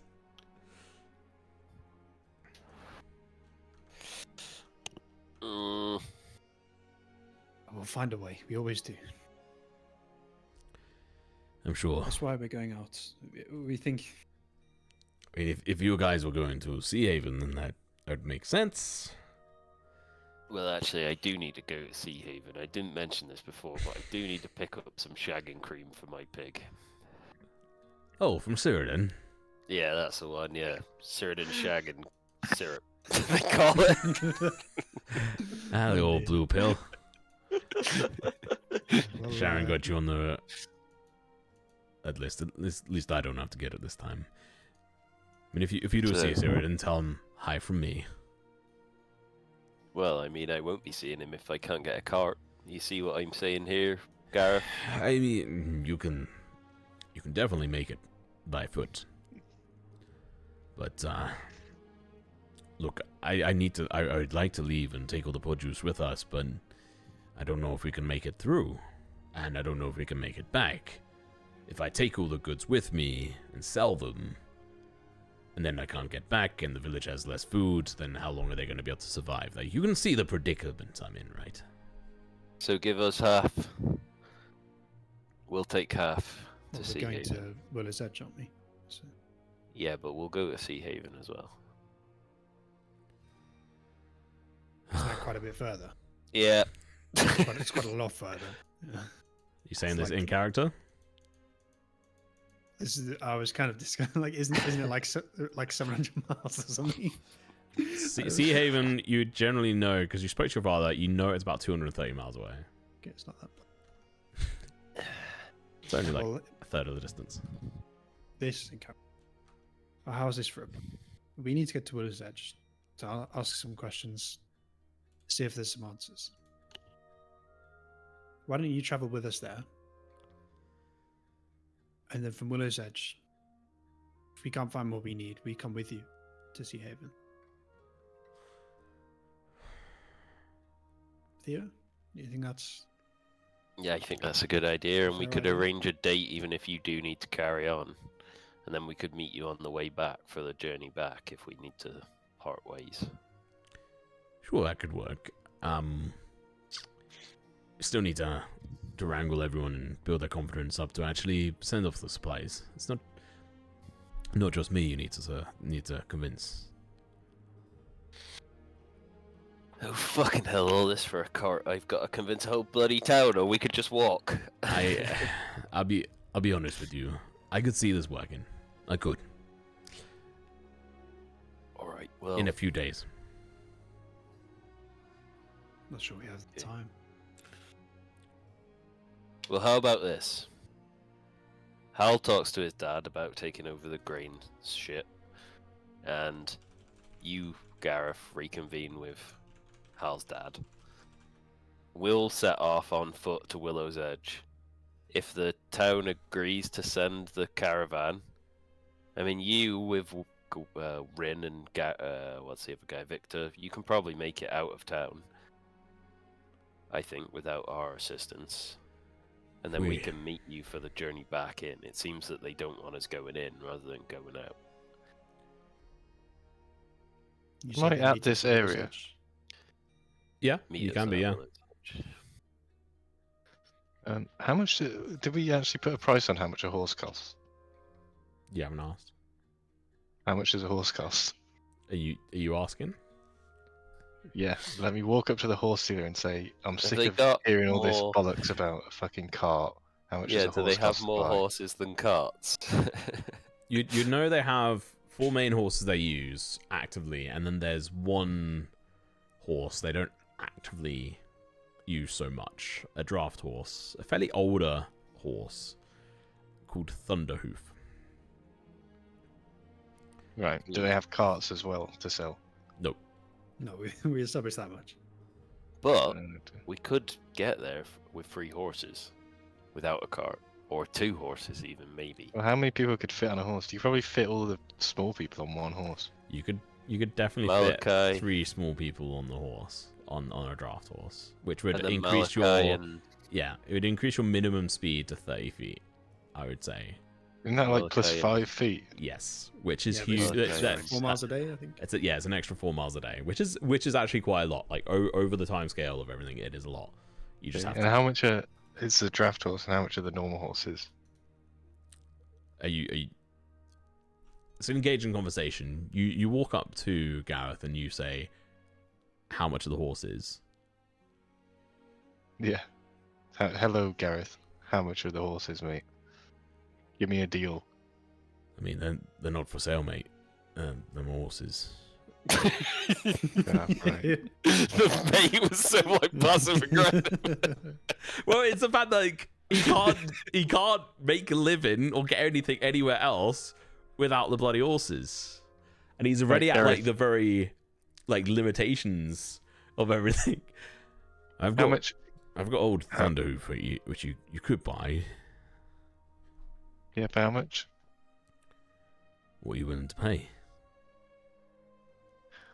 Okay, Gareth. How much money do you make in an average year?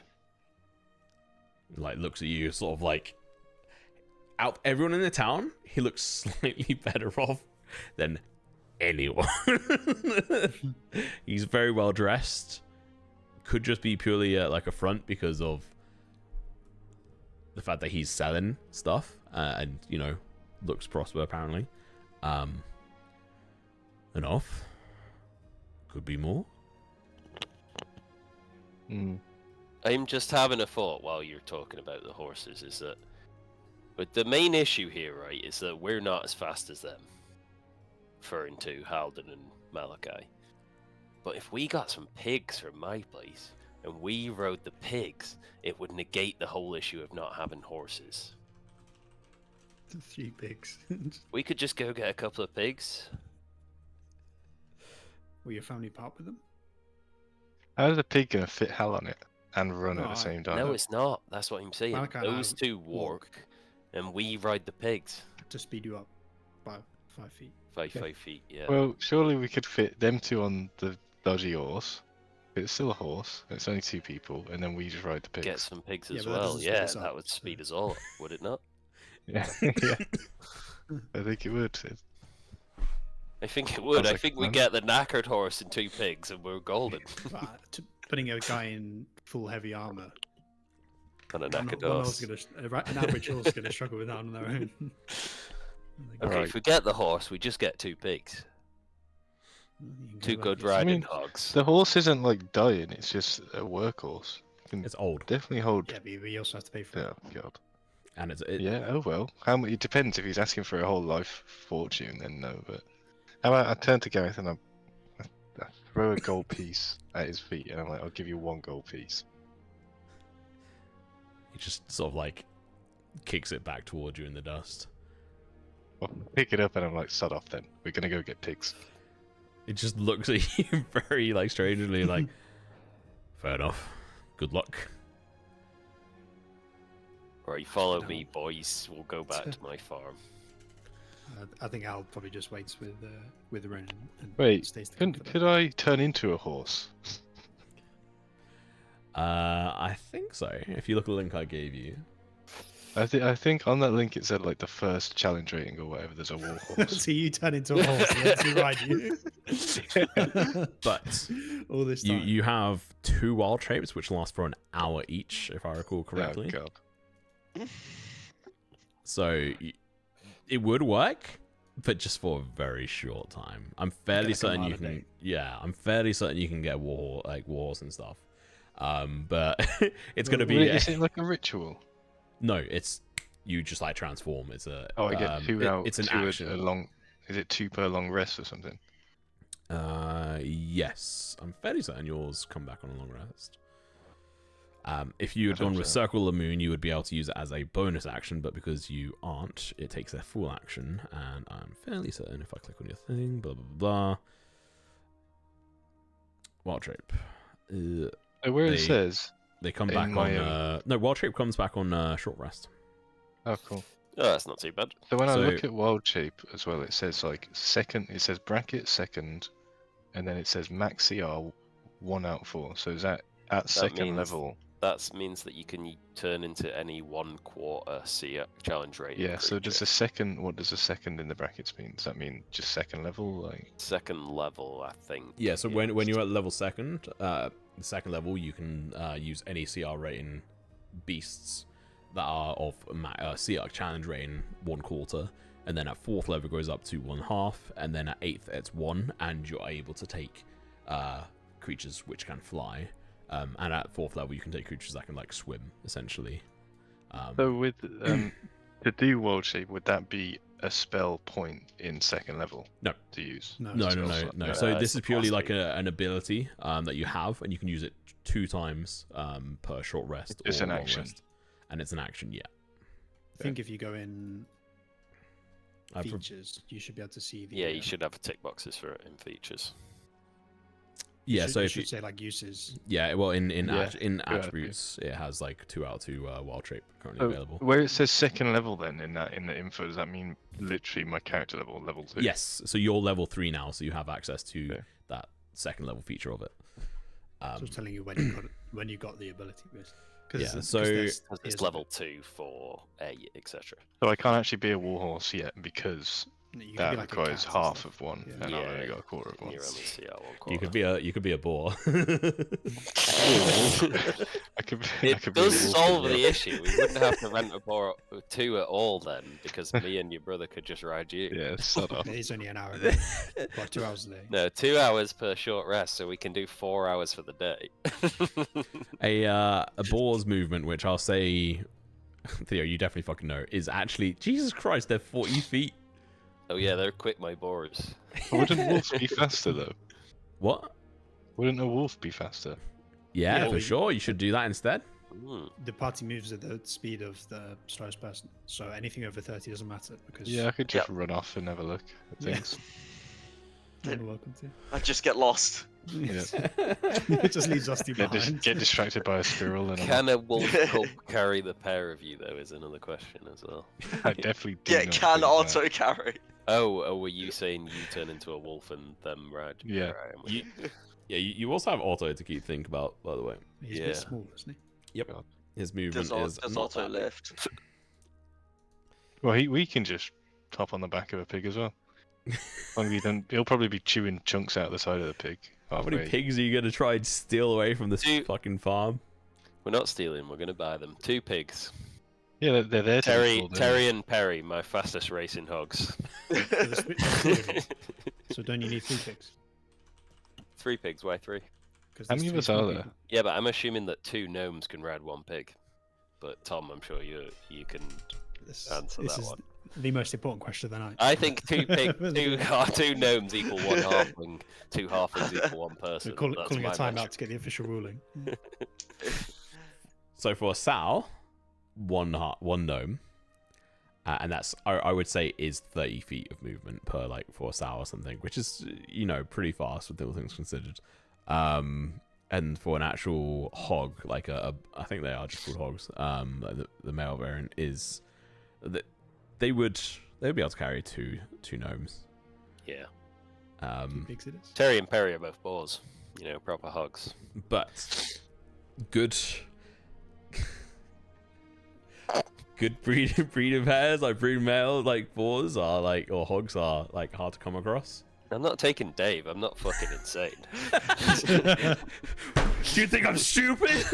Look at me. I'm not taking our best breed and stock pig. I'm taking the 2 that I've been training to fucking race. If you've never watched pig races as well, go on YouTube. That'll waste half an hour of your day. Oh man. That's what Theo's doing in his spare time. He's racing the pigs. All right. Well, I'll tell you what. To give me a moment, and it's also now 5 minutes past 8. We'll go into our break for 20 minutes whilst I try to bore this out and see what I get with it. Shut up, you love it. Yeah, we will go into a break and we will be back very shortly. So yeah, stick around and we'll see you when we're back. All right.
Alrighty, hello and welcome back. Let me just turn down the music like I said I was going to do. There we go. I think that's about right. I need to sort out a new system for transitioning so it doesn't take so long. Cool.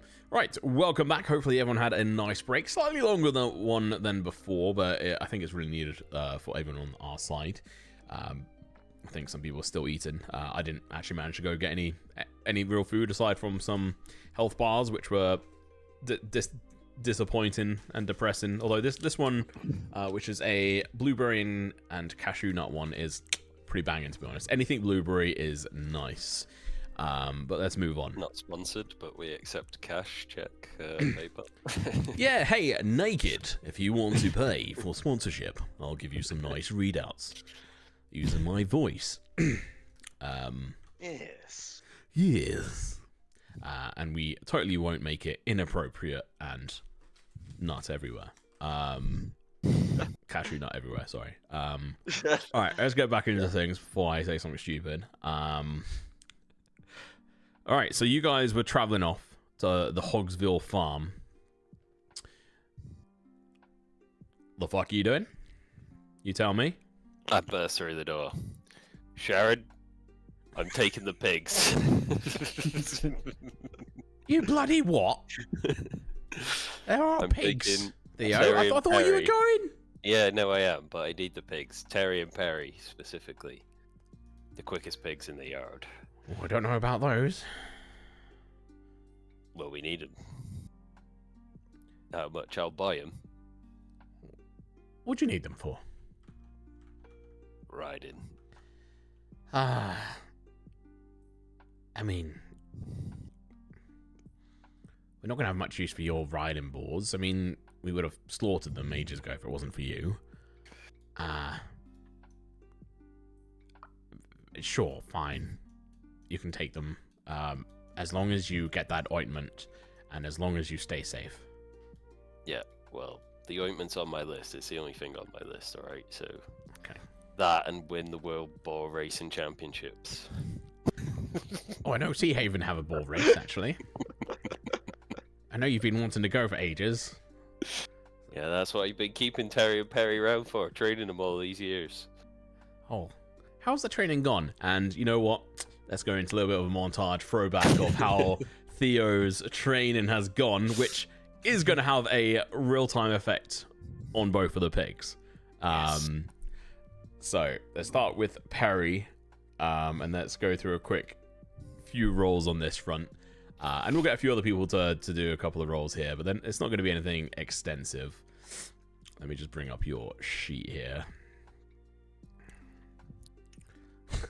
And this will be like... What your fun today was it, Tom? Pig 8. training montage. Mate, like I say to you, at the break, I had no idea what we were gonna end up doing. Like, it was like, okay, perhaps we'll fucking like make it all the way up across to like Malachi's place or whatever, or apparently Willow's Edge, or halfway to like Sea Haven. This is the glorious thing here. I have no idea what the fuck. Like, this is definitely not on rails. Which is good, but also fucking terrifying for me as a GM. But also fun. Right, let's have a look. So, let's do 3 tests over the course. This is to essentially help you train these pigs, these boars, Perry and Terry. And it will be 3 rolls each, because I think they both should have different variants on it. The first roll will be to determine its potential constitution, aka its health. And the second one will be affecting its potential, like, dexterity, its speed. And its third one will be on its like strength, ability to like hit hard. And we'll say, how many others are there? So there we have Hal, and we also have obviously Fiddle and Malika. And I'll say Fiddle's here and I'll roll for him. So we'll say the 2 others can wait. Yeah, well, technically we can just say there's 6. I'll be a random roll as well. If you choose from me, no, that's not gonna work. I'm just trying to think of a way to have it not purely focused on you. Fuck it, I can't. So we'll speed it up and just have 3 rolls from you. Can you choose 1 roll and then explain how that roll will help train them in either strength, dex, or con? And what you're doing to train the boar. And your explanation and RP will affect the DC. All right. Which prep for this. Is a variant. Did you say I correct? No, I said Dexter. surely Theo has. Oh. This is something he had planned all along. Yeah, come on, mate. You chose the name, I'm Hogsville. going to dexterity. I'm going to show them dexterity with a performance check of my own by showing them how to leap through the course that I've built for them. Okay, let's go. We'll say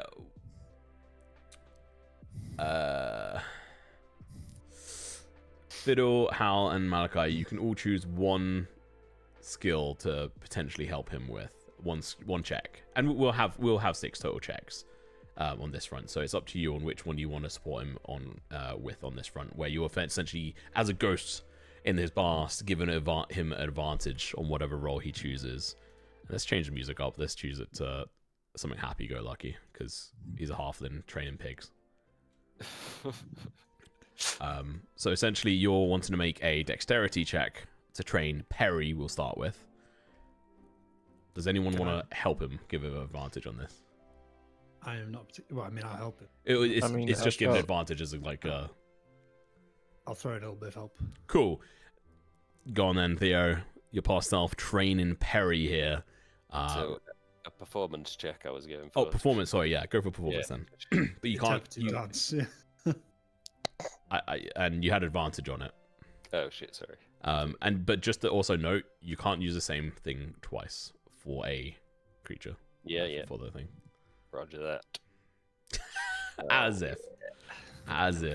Okay, cool. Come on, piggies, watch me now. Everybody in a line. We run towards the gate and then we jump over it. Nice. He's down on all 4s in the muck with the pigs like sprinted towards this gate. And Perry's having like just straight up focusing on this front. 424.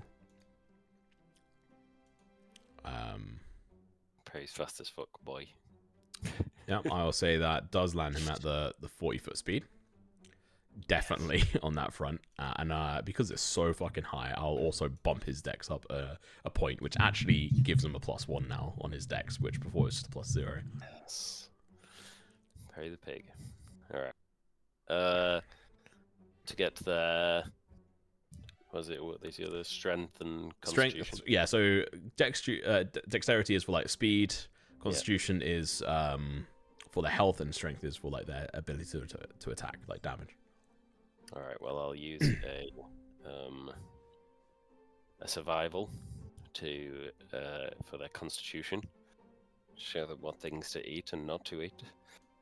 Okay.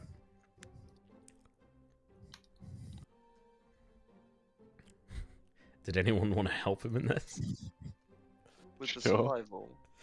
Wisdom, survival. You just Yeah, chuck him advantage. You're not actually there. This is just like I'll give him in the some help. moment. Yeah. Okay, rolling out another one. Yes. Okay, Hey. nice. That's what total 21. And what was that for again? You were targeting? The constitution. Okay, cool. I'll allow that to then stay at their default to see if how badly they rolled. And like their default is pretty fucking high with all things considered, so they will have 11 HP. And let's go for the final one, which will just obviously say default advantage from Malachi. But what skill are you going to use? I'm persuading the pigs to do reps. Persuading them with treats to run further on the wheel than they have before, to jump higher and faster. Hit harder. Okay, go for it. Just to decide if they have a. I saved my best till last and got the worst rolls. Okay, that's like mid. That's mid. That makes sense. Yeah, That's that's fine. fucking- So instead of their what they could have had, which was like a 1d6, like a +1 piercing, they have a 1d4, and it's That's like fine. it's capped. Capped They're not tusks. fighting pigs. Yeah, you cap them on purpose. Yeah. So it's technically bludgeoning damage. Yeah. Instead. Tusks are just extra weight. I want them to be fast. Yeah. Let me just duplicate this. Delete that. Update their names. Oh, I didn't change the damage, did I? Whatever. Just don't give a fuck. Like I was gonna say to be fair, if these guys get in fights, they're fucked. But honestly, they're actually not that bad with all Stronger things than half the considered. party, the pigs. Huh? Pigs stronger than half the party. I mean, Yeah, you've given us the most broken NPCs. they have 13 strength at the moment, which I think is like stronger than most of you. They are pigs. Yeah, I mean they're boars as well. To be fair, more specifically, and ones that have been trained in this regards. Otherwise, like these would have just been slaughtered. Like they're just you only need so many male pigs. Like sows are far more valuable in a lot of ways, unless unless it's the breeding pig Dave, then it's worth a shit ton. But yeah, okay. You don't have any specific saddles for these, so it's going to be uncomfortable. It's going to be. I feel like, Tom, hear me out here. They are his racing pigs. They are my racing pigs. At some point, I would have got pig saddles made. We all know that you do need a saddle to race a pig. With what money? Hard-earned leather. With money that I would have got by selling my shitty broken items and using the spell that I did have. My altar value. You didn't have access to that until this campaign, mate. He made and leather from pig hide. And to the make thing is the with that spell things. as well, mate, it only lasts a certain amount of time, and then you just be known as a cunt. Long enough for me to get my saddles. So we'll say make. I can bear back a pig. I don't know about the gnomes, but Don't want to know what you get up to in your spare time, mate. Thanks. That's the reason why they're called the Hogsvilles. It's because they breed and sell pigs, you dirty fucks. Can you make a persuasion check with disadvantage? I want to go with what Walking Armory said in chat, and that you won it in the race at the county fair. There is no It's county still fair, good, mate. unfortunately. Still It's about good. It's an counting. 18 with the disadvantage. Jesus Christ.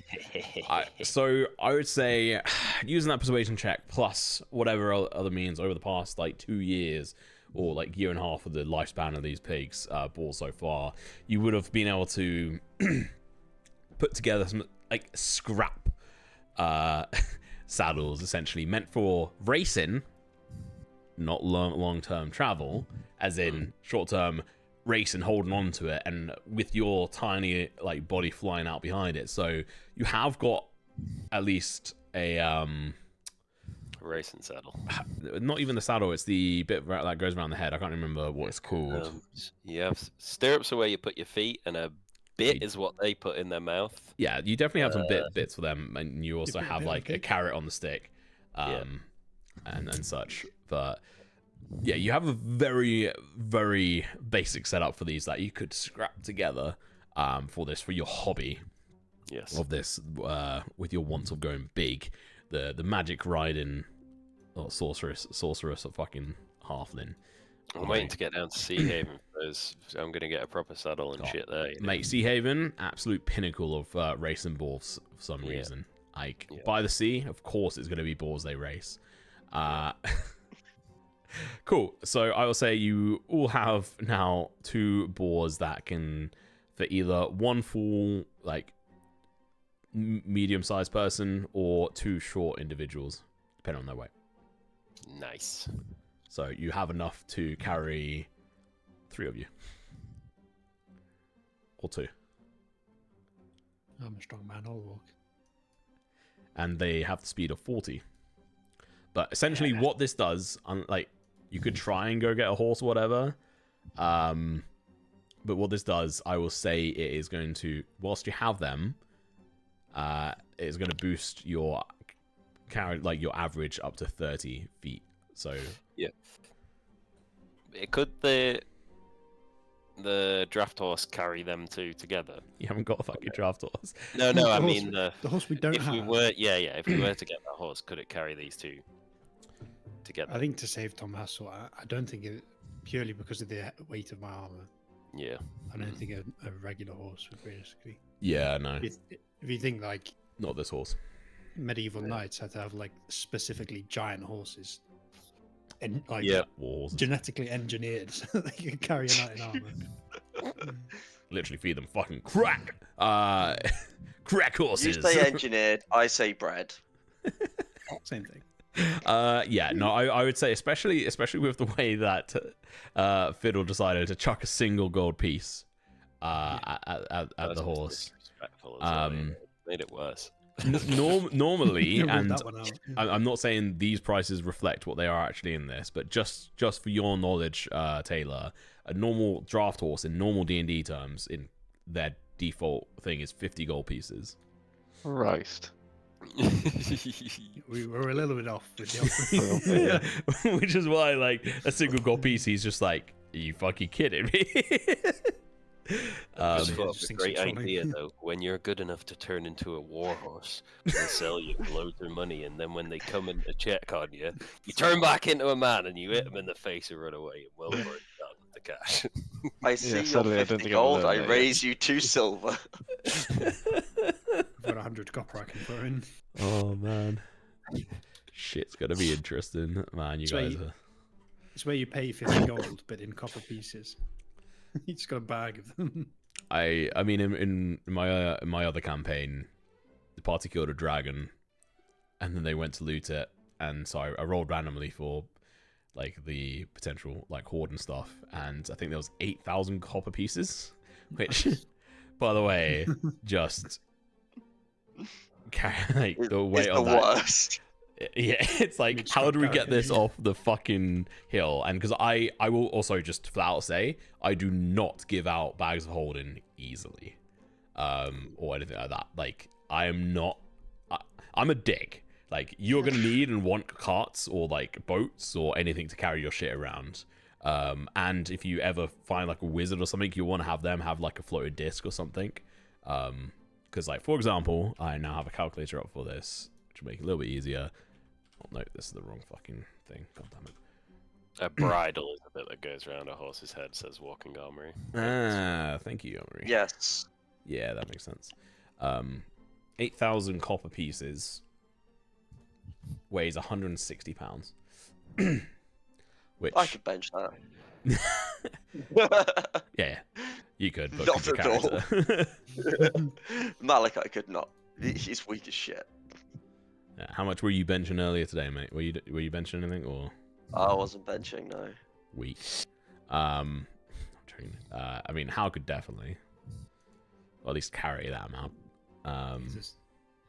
I think my encumbrance is 180, Yeah, that's true. and then I can carry up to 270 Yeah, you just slowly. be slow as fuck. Yeah. Sea Haven has a prominent pig racing scene, is now in my notes as well. That's now canon. Yeah, that's canon. Yep. That's canon apparently. Let me fucking go and create that. Yeah, no, Pig I'm racing all chat. for that shit. It's kind of like that Red Bull event where they like drive off like the random like ramp into the sea. Yeah, they kind of do that with pigs as well, I guess, to cool them off. That's why the pig ointment guy is only in Sea Haven, because all the fucking pig races are there. It's why I did it, mate. Yeah.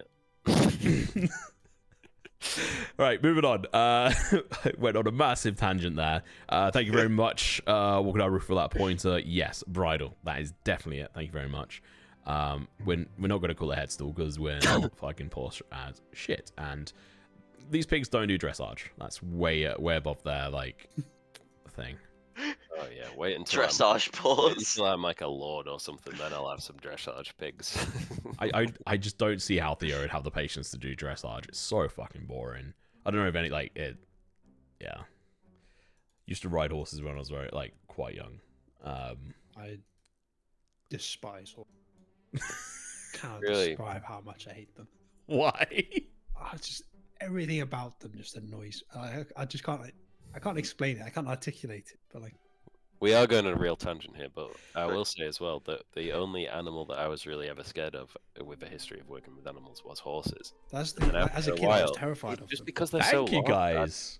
Right.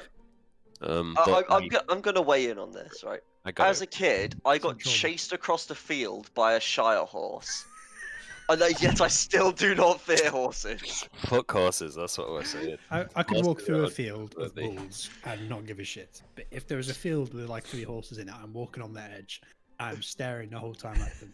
They're violent fuckers. One of my tutors in college got kicked in the face by a horse as well. No, Hey. that's not funny. They're just No, not no, violent. I Bro- didn't- I didn't Hey, laugh. Rowan I agrees didn't with you. laugh. Rowan agrees with you, Hal.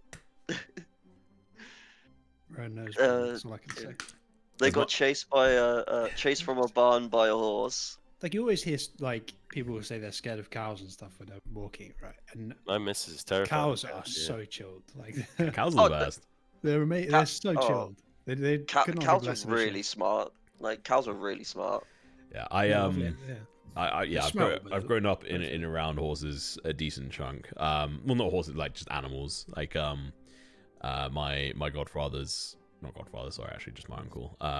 Used to have a farm before he died, and so they had sheep and pigs, to be fair. And then just walking around where I grew up, I used to be in around, like walk through cow fields and stuff quite a lot. And looked after horses when I was younger. But brilliant, good ammunition. I mean, what? Let's move on. So you currently have these creatures.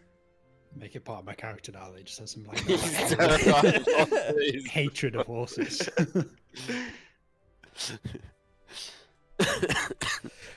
Okay, so you guys have collected your boars. Your speed is now gone up by an extra 5 feet whilst you have these boars. I will say you don't need to make animal handling checks because Theo is here, and these boars grew up with him. So yeah, what are you doing? I think we're ready to Travel. go. Yeah. Okay. It's about time that we're ready to leave. Okay. I was just working out how to Right, add goes the everyone board along. to my inventory. Is it a tool? Boars. Here, let me. Yeah, I'll give you access to these. I'll just give all of you owner over them, and then I'll add them to the pet slash other tab. If I can do that easily. There you go. Yeah, so in the players folder, there's another folder in there called Pets and Other. So you should now see Perry and Terry both in there. Hell yeah. We need to get the little wolf boy in there too. Ooh, that's a good point. Let me go and do that now after you got this. Hell yeah. Mr. Otto.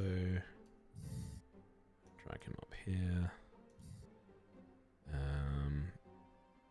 Yeah, he did rest, didn't he? His movement's 30 as well. Forgot about that. There you go. Oh. I'll give you all Observer over him, and then I will give... Actually, yeah. You only have Observer. You don't have control over Otto Taylor yet. That's a good point.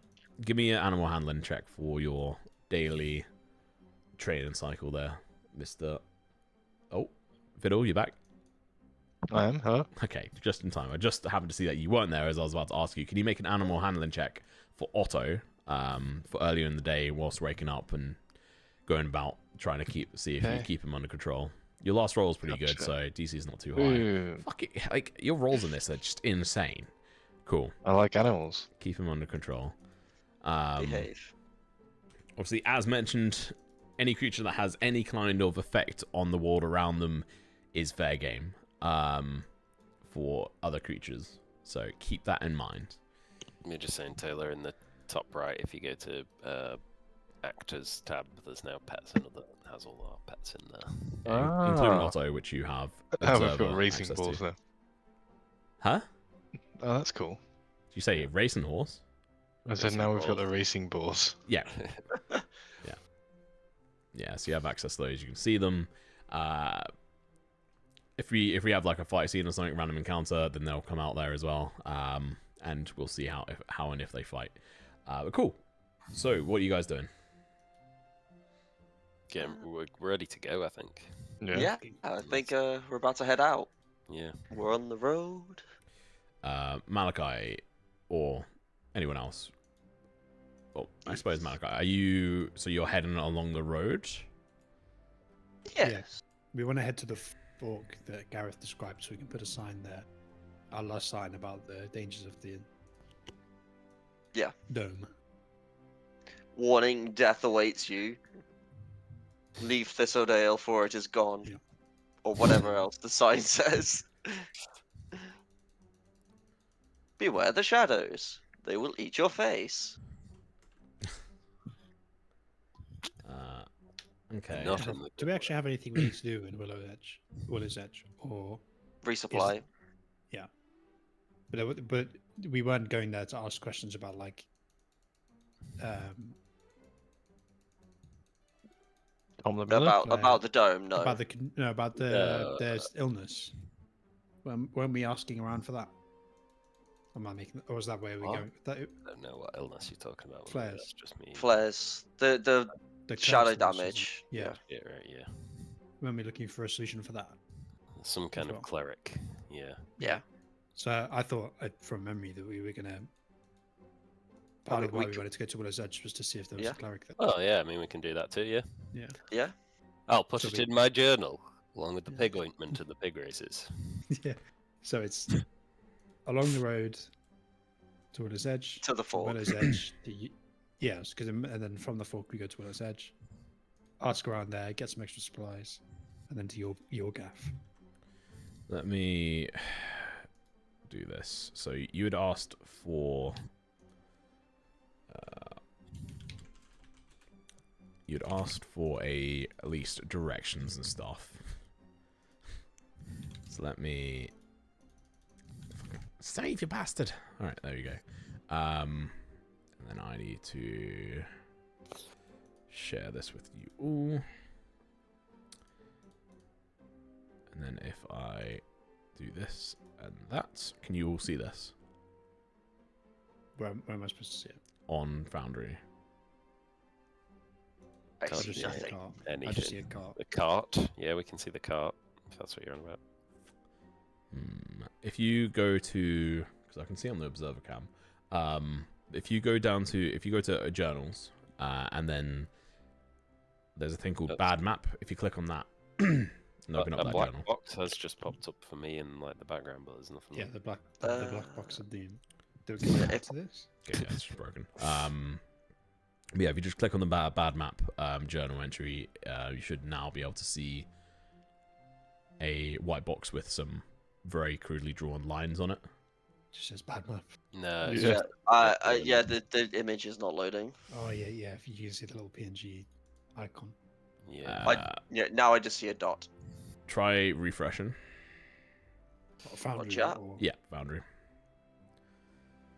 Just because this will be We broke easy it, for me. lads. It's not you. 100% It's not you. respond It's an issue with Foundry on the version I'm it's on. not you, it's me. No, it's Heard all that of you. before. Fuck you. The site can't be reached. Yeah, same for me. All right. We broke it, lads. we fucked it. Let's do a quick restart of Foundry. And let's see how this goes. Very sneaky music on now.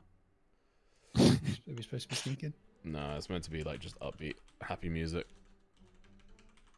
Nothing smart about mine, Jesus. Right. If you try to rejoin, I just now have to go through the complicated process on my fucking OBS of logging back in. So bear with me.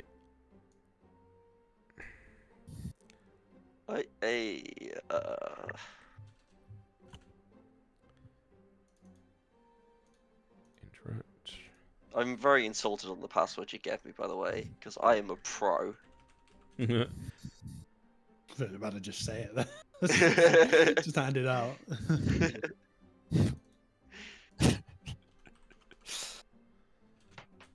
Look, when you're Yeah. you're in on the fly creating some random fucking password. Yeah, it's worked now, The man. map works now. Okay, I'm, give me I'm still loading. yeah, just give me one moment because I essentially have to log back into two different versions of Foundry. Well, two instances of Foundry within OBS to load the observer camera and to load the chat as well. Because changing How the come you can't see each other's players in the like active list? because you don't have ownership. And Because you don't own other players. I buy them all. You should technically actually be able to see the character icons, but honestly, like Ugh. permissions at the moment is bugged. I'm gonna have to do like a full update across the whole Foundry, which I just don't fucking want to do because it breaks so much shit. Because Foundry is amazing, but one of the issues with it is that it's so modular, is that it's so easy to be broken by different developers and stuff. But anyway, let's move on. So, can you all see? Let me just switch this over. If Did you see the bad map? you can see, you can point to where the band map where you want to go. We click this button. You can see that's popped up because I can see that from Taylor's face that his screen has gone white. So essentially, this is just a very crudely drawn map that you've been given. That T stands for Thistledale, E stands for.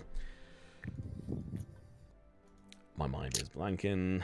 Ever forward. Ember. Emberforge. I think it was. Emberstead. There you go. Same thing. And then W stands for Willow's Edge. S stands for Sea Haven, which is a little bit further away than it is. That I just ran out of blank fucking space on my word, my Said it was a document bad there. map, so- Yeah, it's off the edge there. And then further down towards the sort of south is the route towards Meadow Spire. Actually, no. Before that is another town, which would be. Let me pull up my counties, and you guys would know this. Brookside. Who's breathing into the microphone really weirdly there? Sorry, Yeah. too close to my nostrils. Did you hear this? It was just simulating the pigs. just rage breathing. All right, let me just quickly go on. Hear me out a moment.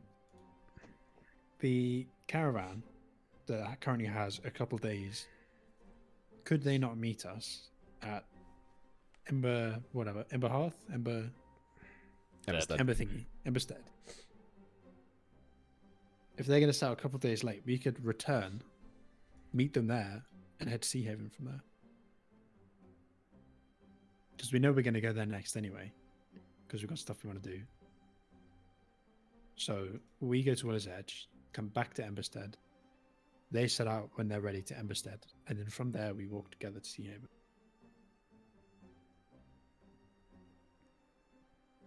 Could do. Yeah. I mean, I think they're doing their own thing. But it makes the journey safer for us, and we want to get there at some point. Do we want to suggest that, or do we want to just get going? I don't mind. I don't Yeah, I'm mind not too either. fussed. Whatever you think could be best. Let's just go. I can't. I want an encounter. I want to roll badly. Let's go. On the road we go. So, to be clear,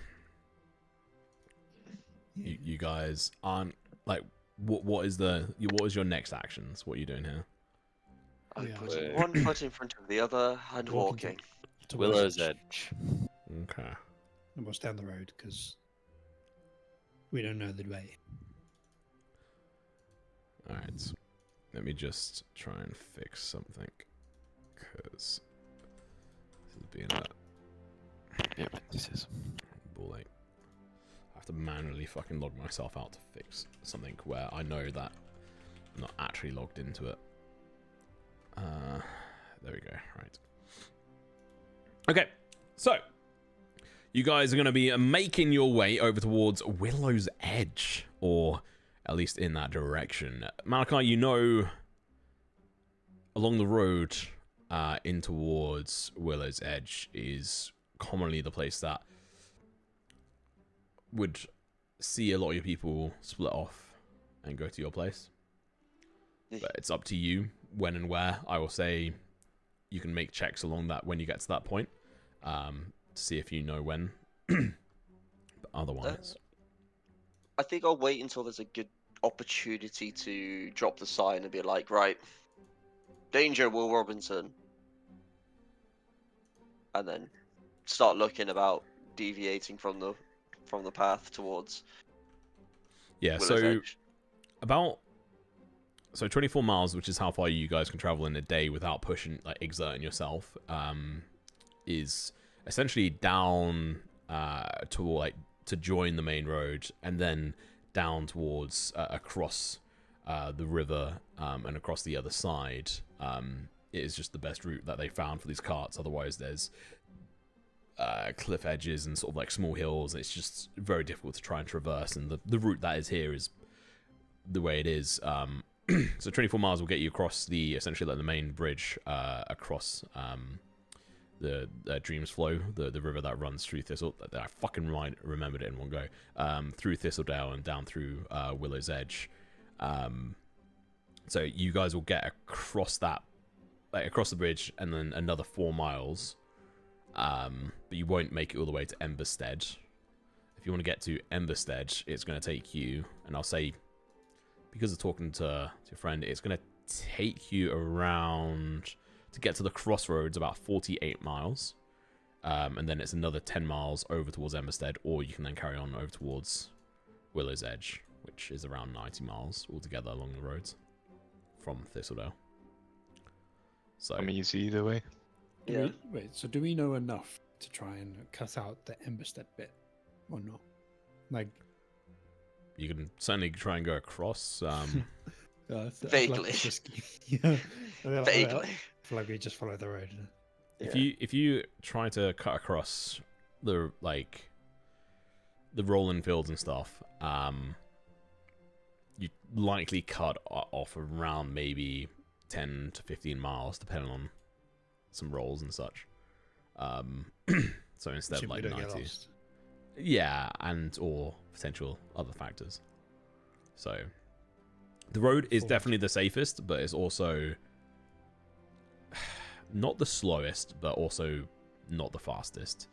Like the fastest is people who know the backtracks and know all the routes super well. Like if Malachi had recently been making these journeys and stuff, then sure, like he would be able to help you guys out massively. But like just categorically, it isn't something that is there. So you guys can set up and look to head towards the edge of the dome, towards the main road. Like there's a path, like a cart road, like 2 cart roads that lead out, like just in case there were 2 carts that would be coming back and forth, which there has never been in the history of Thistledale. There's never been any traffic ever, but they were thinking big. And then it joins onto the big road, in which there has been in times of war and stuff many years ago, but there's only ever need for one road. There's also never congestion or anything. Dual carriage rails definitely not needed. So that's where we would put the sign on when the road to Thistledale joins the main road. Yeah, The best place to sign up. And then Yeah. we can forget about. We can Yeah. absolve ourselves of that responsibility. sure. I think priority is just making sure that the signage is down, and then we'll start deviating after that. Yeah, sure. Now it's going to be about 10 miles on that front, so that's fine. So let's get into a few things. So we get into this more in the future. I just honestly ran out of fucking time. Almost like I've got other shit to do to properly prepare for this. But we're going to be using essentially this guy called Sly Flourish. He's a great sort of YouTuber and creator. He's come up with like some decent rules for some sort of travel, and so I'll be using some of his stuff for it. But essentially, whilst traveling on any sort of length of distance, or at least like, at least a day's worth of travel, there's going to be 3 roles that you guys are going to need to fill: a quartermaster, a scout, and a trail hand. So a trail hand can sort of make use of like nature and survival checks. A scout can make use of like insight, investigation, nature, perception, and survival. But depending on what skill you use will potentially like change on what could happen. You might be able to sneak ahead and find out, oh, there's a trap ahead, or oh, there's a fucking giant up ahead, or whatever, and instead of being like surprise attacked, you're able to like encounter it in your own terms. Or it could be, oh, there's a bridge ahead that is like broken or whatever, we need to actually turn a little bit earlier. So it might be like a time save. Quartermaster is taking care of the food in general, and also being able to use medicine, survival, so sort of generally sort of looking after people, if people get blisters, whatever else it is. So it could be that they're looking after the bulk of the food, like say Theo or whoever, and they trip, they fall, and they fucking put all the food into like a shitfest of like mud or whatever, and half the food is spoiled or something, so then you lose like half your rations. It could be really bad, or it could be fine, and you could find success. But yes, and there'll be an overall DC that you guys will meet, and that'll change like how fast you go and some other checks alongside. There might just be a random encounter that you face. So I will chuck these in the Foundry chat for you guys. If anyone in Twitch wants to know more about this, you can let me know. I'll send you the link to have a look at this document. But I also will be a little bit more solidified on this in the future. But for now, you guys need to decide on who's going to do what. Sort of leading the charge on this in regards to like being a trail hand, a scout, and a quartermaster, and decide on how you're going to best help the party. And then you're going to have essentially one person left over, and whoever is the person left over will make the random encounter roll for me. I mean, I'm think I could- useless for trail hand and scout. So. One at a Yeah, time, please. Go ahead, Hal. I was saying I'm useless for trail hand and scout. So I'm terrible at all those skills, pretty much. So rule me out. Like, I have medicine. That's about it. I have +2 in survival. I've got +3 in investigation, so my best is scout. I think I could be a great scout as well. I can turn into like an ape and go jump up a tree without falling off it like Flare.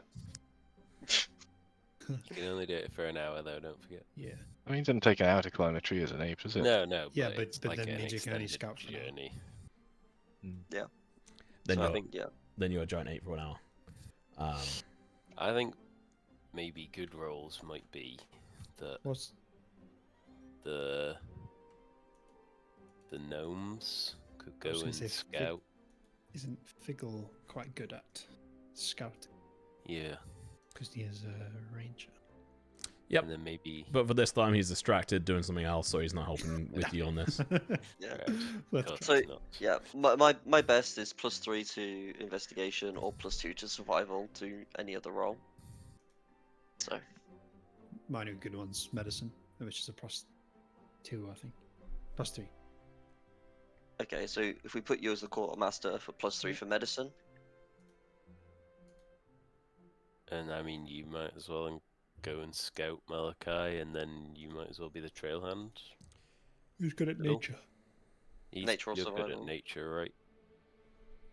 Yeah. Type it in chat once you're confirmed. And that'll that'll do put- the random roll. yeah, that'll put you as a random. So The chaos! I I'll- love it! And then you try. Have caps lock on. reverse caps. Got debated by your own keyboard. Okay, cool. Let me. That is way too aggressive. I'm scared. Actually, no, what about this? I'm scared. That's how I imagine it was read. We'll give it a moment. There's an advert going That's on. canon. Cannon. Why type an egg in chat? Egg. What? Your question is why aren't you? Alright. Where is my random table on here? So you guys are traveling via road for this first day at least. So you'll be rolling specifically on random encounters roads. Cool. Alright, so can I have I will say scouts, can you make your roll? Go, dice roll. And this will be throughout the whole day of travel. So you've got your first 10 miles you'll be doing. Okay, good to know. So on to intelligence. Investigation. Cool. Trail hand. Let's get you rolling. You doing nature or survival? Mr. Taylor. Or Fiddle. I'll probably do nature. Nature. Okay. Go and give But that a just roll. a normal nature roll, yeah. Yeah. I'll tell you what, we'll change the... Some good Oh. rolls, boys. Some good rolls. Got me to come next. You know, I'm like with dice. I said it was double garage, it's not. Okay, and let's do the last roll, Mr. Quartermaster. Let's see how you're doing in handling everyone's supplies and everything. Okay, you weren't handling the supplies, you're handling the caring of everyone, so I'll keep that in mind. We're all injured. Alright, and then Mr. Theo, can you roll a one... Actually, can you roll a 1d100 for me? Yep. Okay, can you roll a 3. Can you roll a 1d20 for me, please? Net 20. Is it a good or a bad time to not 20? That's the It's a question. bad time if I've ever seen a random encounter table. Wait, Tom, can I use my inspiration on the medicine check, or is it too late? I'd say it's too late. Okay. I'm being kind. Okay. You've cool. just been the opposite of kind. No. You've gone. Denying you the use on the medicine check on this one is in your best Okay. interest. Alright.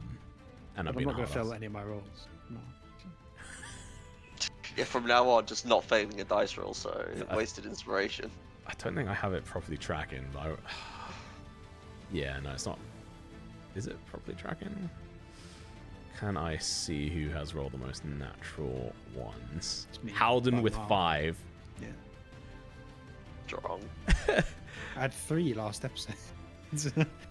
Remember, there were 3 and 4 Yeah, rolls. yeah, you're so bad. It was terrible. I won't give you guys access to this for now, but maybe in the future. But Can you see averages? Who's the luckiest? Is it me? that would be Flair and Figgle who both rolled 2 Really? natural 20s. That doesn't seem right. Okay, maybe this isn't right. I'll probably have to reset it at some point. Anyway, moving on. Jesus. All right. So you rolled a natural 20, which is okay. So you make your way down through. Well, you're not even there yet, actually. You come up to the edge of the dome. You've got your racing boars. Who is riding on the boars?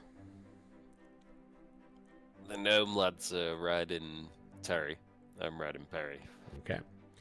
And it's a very odd sight. You guys are kind of trotting along on your way out. Probably definitely a sense of pride, Theo.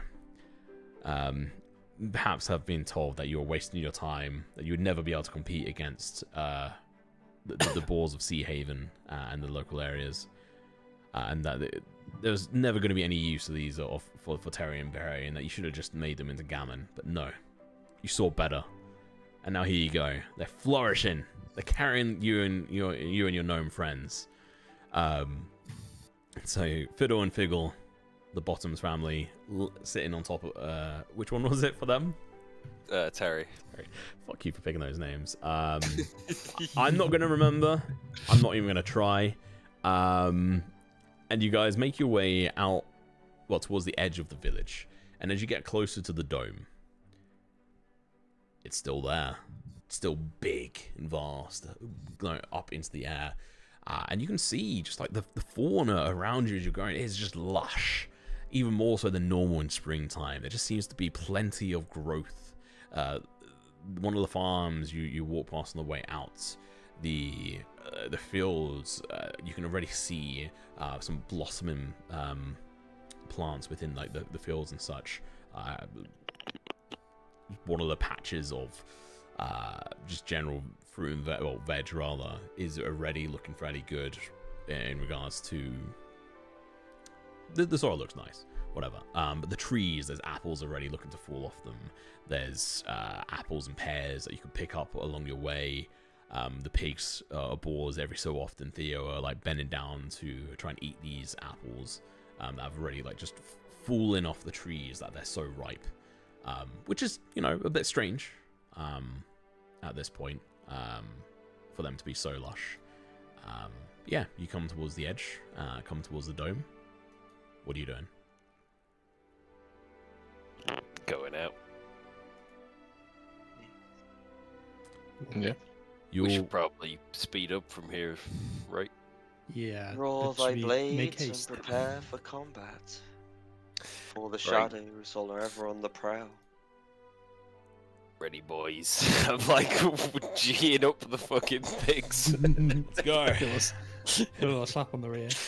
So you'll be able to go 60 feet of movement and just rush in. Are you all just bum rushing and just trying to go as fast as you can?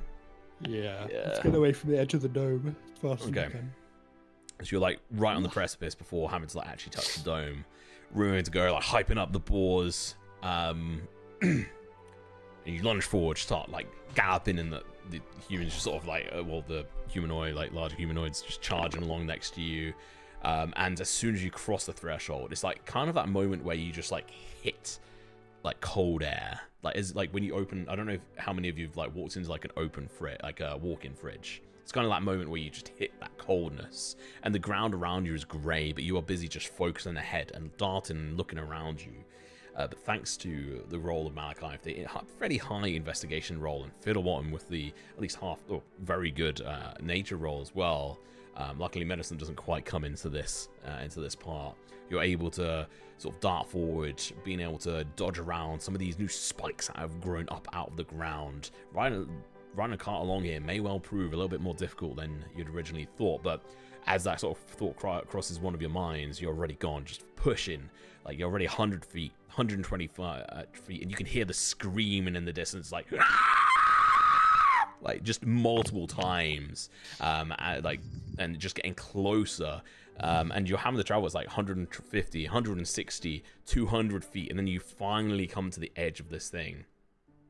Maybe 105 feet, and you make it across the precipice of it, and just behind you, you can see just a multitude of shadows that are just rushing up towards you from behind multiple trees, behind bushes, and the air is now back to normal. It's cooler. It's not as nice, but it's much better than it within the shade of the dome.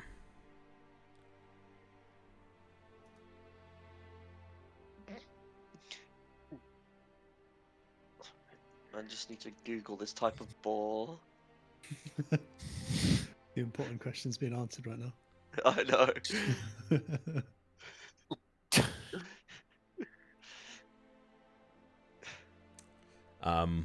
But yeah. Any reactions from you guys? Just clamber through. Yeah, Oh, a peccary, yeah, pretty cool. just I think keep on going, but like seeing if they get the shadows get like stonewalled, like they just hit like a They- mine wall. Yeah, they Just like- seem like as soon as you cross the threshold and like carry on for a couple of feet, like they push straight up the threshold and then just kind of stop there, and just instantly just disperse into the shadows. What are all your passive perceptions? Ooh, One sec. 12. Is that the one in the bracket? 13, I think. Yes, it is in the bracket. My passive perception, do you say? That's probably 11. 10 for you. Well, 11 for me. Wow. Yeah, unfortunately for you guys, Flair was the high perception with 15, so... Cool. What about Fiddle? Figgle, is he just staring at the ground still? He's too distracted. He doesn't have high wisdom, mate. Oh, does he not? He has Oh, he has shit. 13 Never mind. passive. I think that's actually that's our best, isn't it? Who else has 13? One of you guys. Was it you, Fiddle? Me, I think. Yeah. Let me check. Yeah. Yeah, it's 13. Yeah. Figgle is... He's proficient in it, which is the only reason why he's got 13. Yeah. Yeah, no. Okay. I'm gonna give that to you. Oof. Alright. So you guys are able to continue onwards. There is not really any houses past this sort of threshold. This, like, you're past where the village is, and now you carry on for the next 10 miles, where you eventually come up to the fork in the road, or T-junction, I guess. One that carries on into pretty much nothingness up towards Ashen Reach, and the other one that goes back down towards Meadowspire, Sea Haven, Emberstead, and technically Willow's Edge as well. So you can just turn there. You just gonna go carry on? Yeah. Yeah. I don't think we're going to take this wild path. I don't think any of us trust ourselves enough. Stick to the road. Not yet. Are you gonna place a sign? I thought we already did that. We were doing no. it whenever we meet. When Yeah. Okay, the you are path meets at the main that road. point. Yeah. Right. We are. This is sign time. Me hammering it in, not there. Yes. Boom, boom. Can you roll it? No, yeah, that's fine. You can put it up. What a strength check. You can put it up in a fairly decent position. There's a decent amount of like plant growth, but you can put it up in like the middle of the road or just off the side, so it doesn't just get pulled up instantly if people are traveling along here. But this is not a traveled road, and if people do travel it, it's to go to Thistledale. And the people who do travel it are usually Gareth and his crew, or the Guardians as well, but they're seemingly disabled for now. Yeah, that's done, and you guys can carry on. Are you guys talking, doing anything?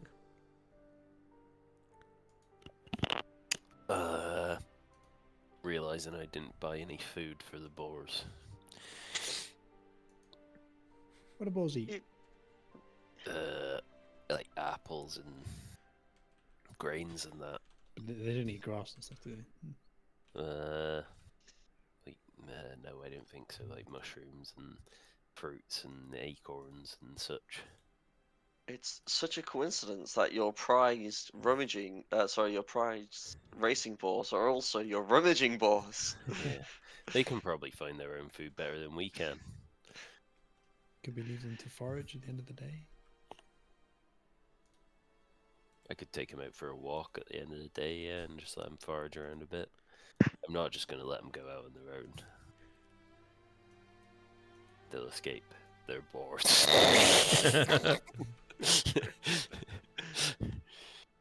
I mean, it's not like we just went by loads of apples.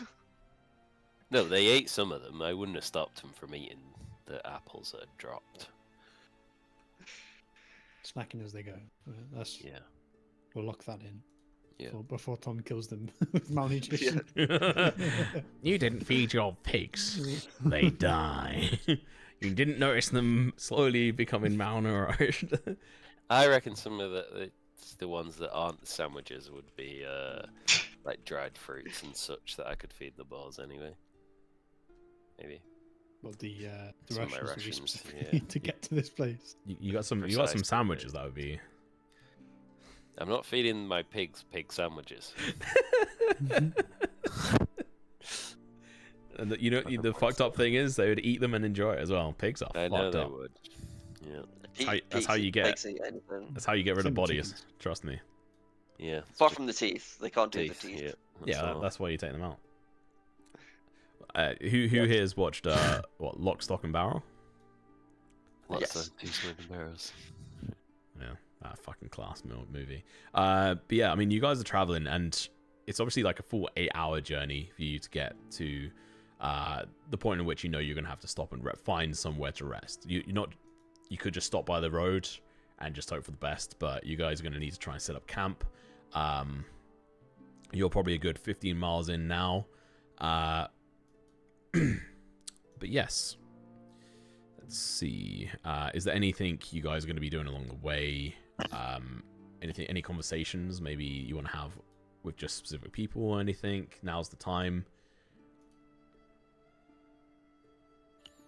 No, I don't have anything to say to these people.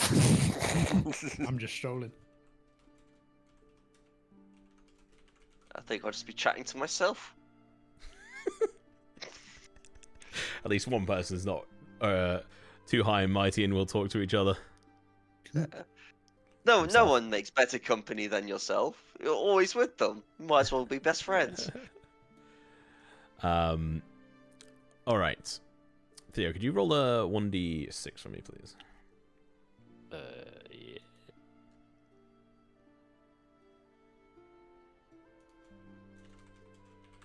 Two.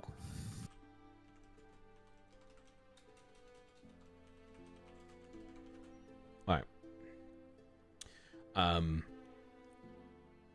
Let me see which map I've got ready for this.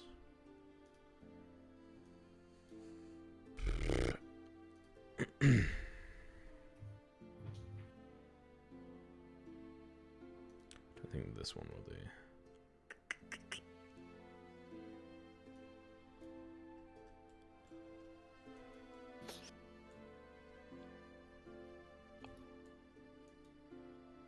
Did not get the one I wanted up. God damn it, Tom. Yeah, well, we'll make do with this one. So, as you make your way towards the bridge, and it's a fairly nice looking bridge. I fucking have this picture of it somewhere as well. Oh well. And you have to travel along the water's edge for a bit of time before you get to the bridge. And as you do so, you guys, how many of you do you think, like, have any of you left town aside from Malachi?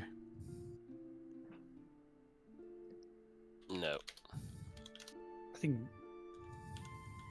I probably would have helped look for like medicinal herbs, maybe. So I don't think we'd have traveled very far. But I would've- Sorry, where's Taylor gone? Not sure. I didn't even hear the I- disconnect noise.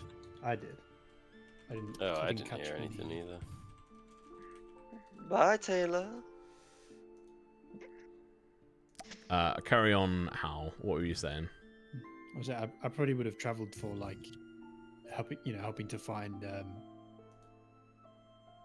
like herbs for medicine, but I don't think we'd have gone into the nearby forests and stuff, not walked particularly far, or not gone to villages and stuff. Yeah, predominantly, I don't think your family would really need to. Taylor's internet just died, so he'll be back in a moment. Yeah, I don't really see a reason for your family to have gone this way that often, especially you specifically here. Your father in the past, definitely your mother as well, long ago. But in recent times, it's been very calm, very chill, so we wouldn't have had to. Theo, I would say, well, what do you think? No, as I said when we went to the temple, I think as far as Theo is aware, other than when he was brought to Thistledale the first time, that's the furthest he's been from the village since then. Okay. Insert Samwise Gamgee beam every time we take a step. Yeah, literally. I've never been this far up. Shadow down, I haven't. I can't remember. I need to rewatch Lord of the Rings again. I'm just trying to waste a little bit of time now to tail it back. If I take one more step, this will be the farthest away from the Shire I've ever been. Every single step. Come on, Malachi. I have a chopping board in my kitchen that says potatoes, and then it's spelt out like phonetically potatoes. Boil them, mash them, stick them in a stew. You keep dusty fish. Luke, how have you just fucking followed me here? On I don't know. Twitch? I was just have the stream up. Absolutely disappointed. All right, he's back. Here he is. All right, join back up. Let us know when you're back in and in Foundry as well. Oh, yeah. Yep. I might need to kick you as well. Great Scott. Wrong one.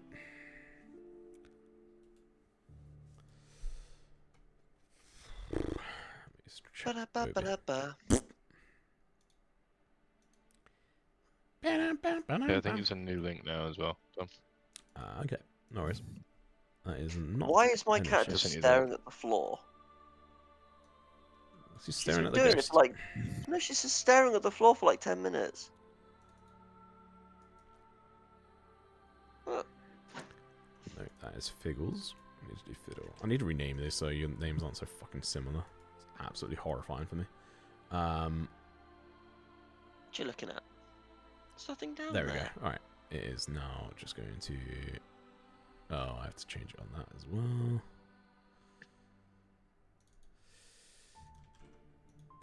Bugs. Right. That's 3, 2, 1. You're back in the room. Stay. Wonderful. All right. So, Fiddle, do you think you would have left the village of Thistledale at all and gone across the bridge that you are now coming to? You're walking alongside the river Dream Flow. Do you think Fiddle would have ventured past this at all? I think I'd have definitely visited other cities, so I can't imagine why I wouldn't have done this route at some point. How old is Fiddle? 50 something? Have a look. Hello. Okay. 39.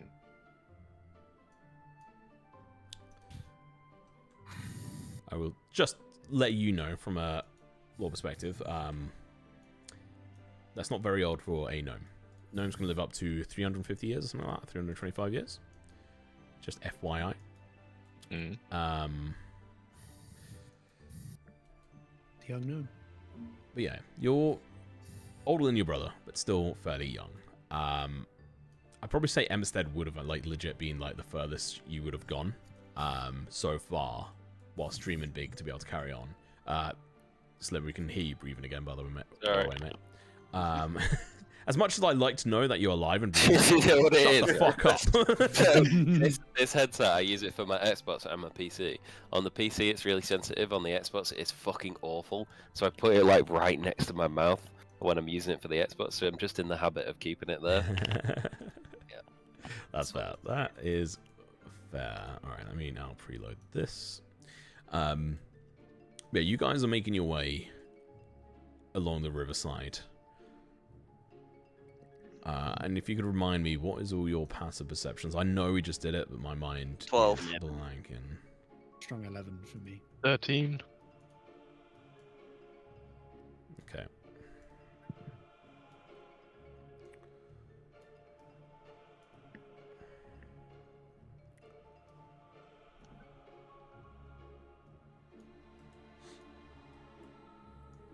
Show the internet your trick. Come on. Dance. Come on. All right, cool. So let us switch on over Good to girl. this. Let me make sure I've got everything right. Ugh. Okay, that is working. Is my camera controlling this? It is. Sick. Alright.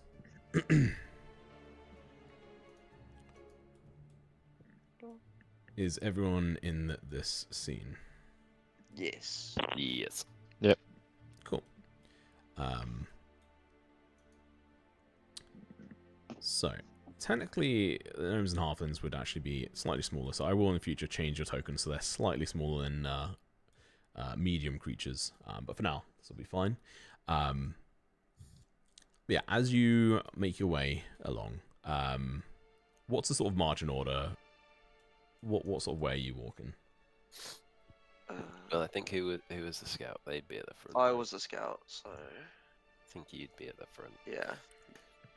I would probably be in the middle with Hal, and then I don't know where your trail hand generally is. Is that like your guy at the back, or I don't know. Who was who? I have no idea. Oh, Figgle. Fiddle. You No, I were was trail hand. Off to the side with Figgle on one of the boars. I'll just say it like this. Something like that. So yeah, you guys are making your way along here whilst you can. The boar's technically sort of like underneath Figgle and Fiddle. I just can't really do that easily in this. You're making your way along here when suddenly out from the side you hear a "Get him! Get him now!" And you see a group of seemingly rather scruffy looking bandits come out from a few bushes and from behind this tree, sort of in a very badly done camo. Just it's honestly embarrassing that you didn't notice them. But your perceptions are so fucking bad, it doesn't matter how bad their stealth is here so much. You guys weren't able to quite notice them immediately, but they all stand up at the same time. Like, after one person shouts it, they all stand up. So it's not like, well, all of them you can see anyway. And so what we will do is, if we can all roll initiative, I guess, and we'll jump into combat and see how this goes. So Dice don't fail me now. you on combat encounter, top right, click on that and then roll your dice. And if someone could do the hogs as well, I think you guys can for that. Oh yes, good dice. I can't see my. Yeah, I don't Character seem on to there. be able to do my own either. Wait, I can see Fiddlebottom, but it says combat_enhancements.hp.label Fiddlebottom. Could you screenshot it for me and send it to me? You can just do it from your character sheet, worst case. Yeah. You can go into your character sheet as well, but I Yeah, didn't. I'll If put you it here. could also send me a screenshot in the SOT chat or DMs, whichever. I really just don't know how to roll this. I'm just terrible at it. Just Put your it in dex. SOT chat. Just your dex. Need to take alert. So where do I do it from my inventory? Interesting. Okay. Or my character So if you sheet? take your character sheet, you see I next to your armor class. Yeah, and if you click You that, just click that. Even that doesn't even look correct. That one says tidy 5e. Oh god, hang on. You might need to reload by the sounds of it, mate. oh, Yeah. Figgle rolled a So is natural it the 20. is it the one on the left of strength? Yeah. Yeah. I Yeah. think Oh, I've got he it. picked me to the post. It just doesn't look correct. Oh dear. Yeah, well, I'll have a look through things later on. It seems like gonna have to change a few things. There we go. Let's switch on over to the combat music. Has everyone rolled? I don't think you have. Okay, I'll just roll for the board. Actually, can you guys one each go to the board sheet and roll initiative for me whilst I quickly sort I'll this do out? warm. I won't touch the balls because I won't be riding the balls. I don't seem to be able to click on them. So what, Mr. Terry rolled a 20. A 19. What a bloke. Tell you what, Well, lad. I like how its descriptor is warm I'm just gonna roll it. Yeah. as well. Yeah. Like it's always warm. Oh, It's one never roll, Warm, natural cold. one. warm and untruthful. Natural one for 12. Sorry, 2 Terry's a overall. fucking liar. I know. Perry. One ball always lies, one ball always warm. Whichever's which. You never know. Solve the riddle to get through the maze. Okay, let's get into this. So, before you guys get to act, these guys are going to get a quick surprise round off of you. Oh no, we're all dead. Just as a general question, do you get reactions on a surprise round? Yes, and then you get them back on your turn. Yeah, you always have a reaction in the situation unless I specify otherwise, and there could be situations in which that comes to, but I'll specify that rather than it being the norm. So you always otherwise having a reaction. And then you use it, and then you get it back on your turn. At the start of your turn as well, specifically, because sometimes I will ask if you want to use your reaction to finish off someone. And make their day. So this individual over here, who seemed to have been the first person to shout, it's like, "Quick, Alden, get them now! I'll hit them from here." And they pull up this rather just terrible-looking crossbow, and they're gonna aim up at a fucking fierce-looking Theo sat upon this boar. Didn't mean to move him. Who is ready to go, turning towards this bandit, and he is gonna take a shot. Let's decide which one of you he's actually gonna shoot at. I'm not gonna do this for all of them, but let's see. Yeah, straight up just shoots at Theo. What is your AC? 11, I believe. Ooh, okay, he hit. Yeah, 11. Yeah, he just hits you here. And then we roll damage. So he does 3 points of piercing damage to you. Okay. Similar time. This guy is going to charge forward and he goes to like do like a stylish like whip out with a scimitar. And as he does so, you can just hear the scraping of metal on metal, and just like rust just sparks everywhere as he just pulls it through like a metal hook on his belt. Seemingly not the best shit here, and he is going to take a swing. Does a what's your AC, Malachi? I have a reaction for this. Okay. What is your AC? So my AC is. So my AC is 14. My He would reaction currently hit is you. when you. Yeah. So my reaction is to cast shield. Okay. Yeah. So So the way I work on this is that I'll say if he'll hit you or not, and then it's up to you if you think that he's going to potentially hit above whatever your AC plus 5 is. So it's up to you if you want to use shield or not. Yeah, I'm gonna use shield. Okay, describe to me how you block this hit, which was exactly 14, by the way. How does this shield look, and how do you block it? It's like a so pretty much where the sword would have impacted me. There's just like a glowing aura of like so the actual blade hits like a black aura, and then around the blackness is just like a fire of jade. Brilliant. It bounces straight off. There's not even a spark. It is terribly looking. You know what? Let's roll a 1d100. See if it breaks. The scimitar hits down and just shatters into pieces. Seemingly he was hitting it with enough strength, but it shatters and goes everywhere. He takes 1 point of piercing damage in the process. Fucking not looking so happy with himself. From above here, we'll say, going for you. Attack. Oh. How?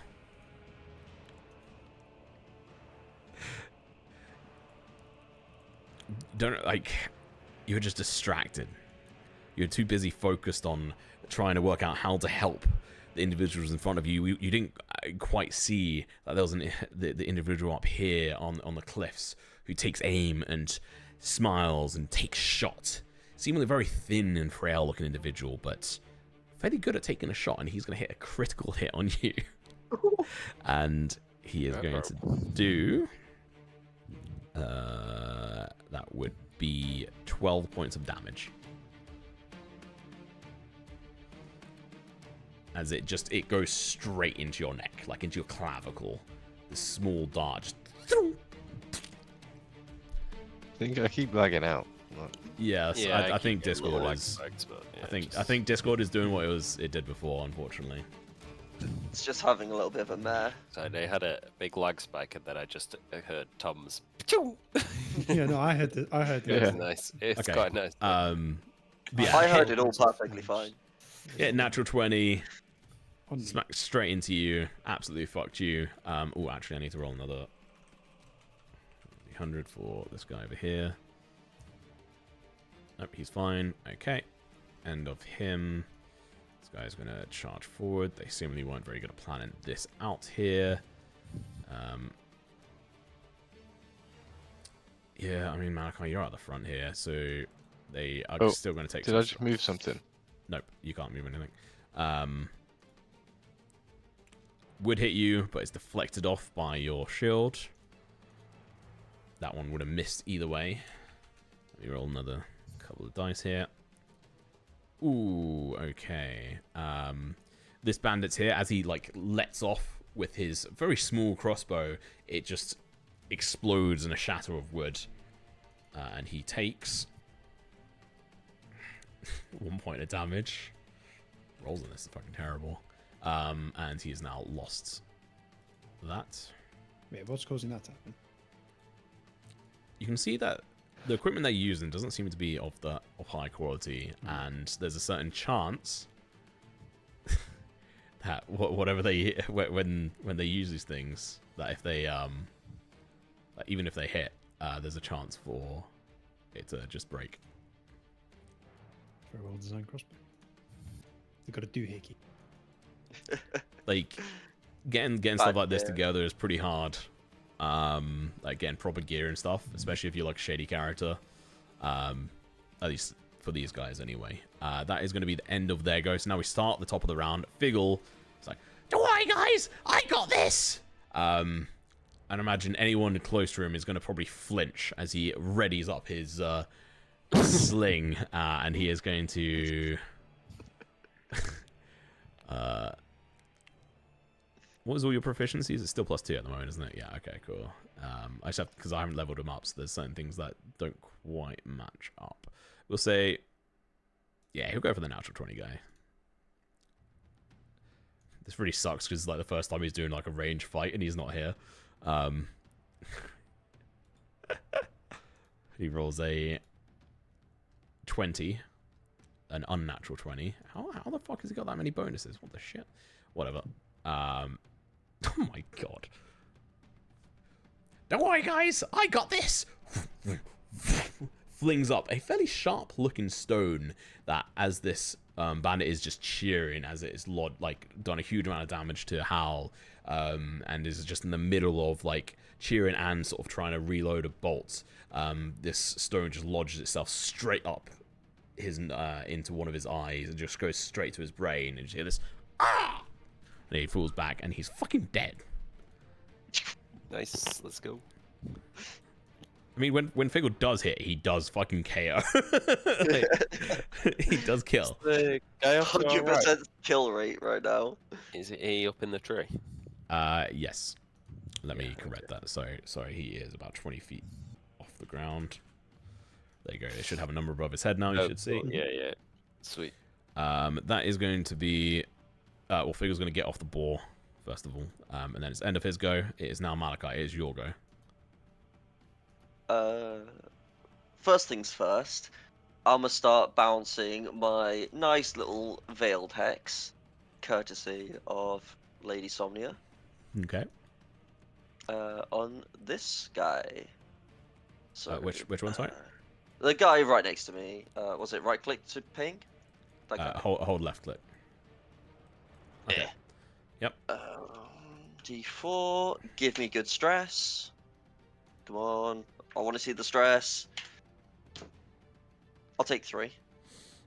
Probably won't be doing any more than 3 today, but... Okay. I'll just leave him as marked for now. All right. So for you, that does actually do something. Yes. Let's go. Now, I'm going to stab him in the gut, hopefully. Can you roll a 1d6 for me, please? Oh, okay.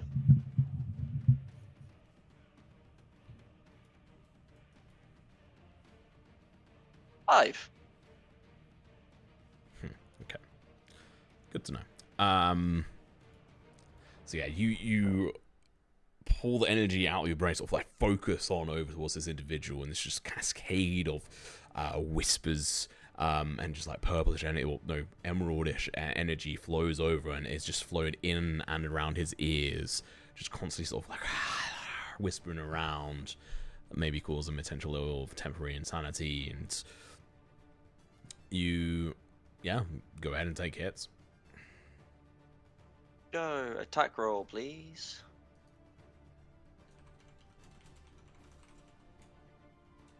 Yeah, come on.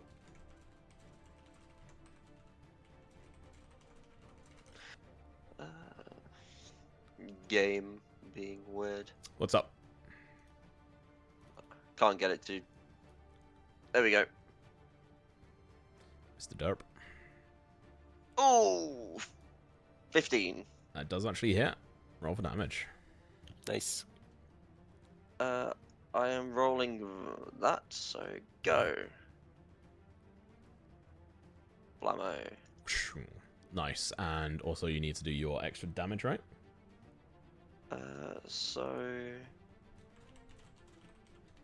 Is it taking it off? What's that, +5? +5 for what? Sorry. No, it's +4, so it is taken in my dex, yep. And then it was an extra d6 for You tell the me. hex. Let me just... yeah, I think it's an extra d6. Yeah, 1d6.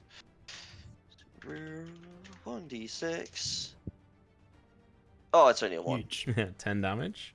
10 whole damage Yeah. onto this poor defenseless plebeian.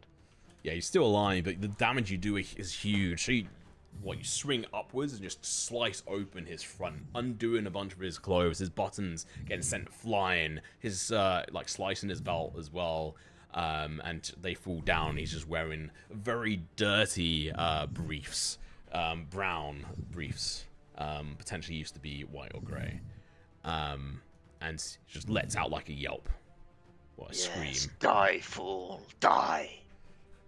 Oh, what the fuck? Please. No, I'm Alden. You can't kill me if you know my name. Yes, I can. They just like cough out blood. Right, anything else on your turn? 9. 9. Can't do anything else. Right, end of your go. It is going to be this boar's Hello, go. Which... Sure, stars Raiden. Oh, thank you very much, Joro, Mr. John. Thank you very much, and welcome everyone. We are... well, TeaPK Adventures, we are playing some D&D. Currently in a combat. Hopefully the music level's fine, but I'm not sure. It might be messed up. Either way, let's carry on. So, the ball that you're currently set on at the moment, Theo, make an animal handling check for me. Okay. Here's some stressed balls. I'm trying to think of what noise they make, but I don't think I could on the spot do the noise. That's what All I can think of is just the Oblivion pig sound effect. I got you, bro. 19, nice. A pig too. I got you, bro. Like patting him down.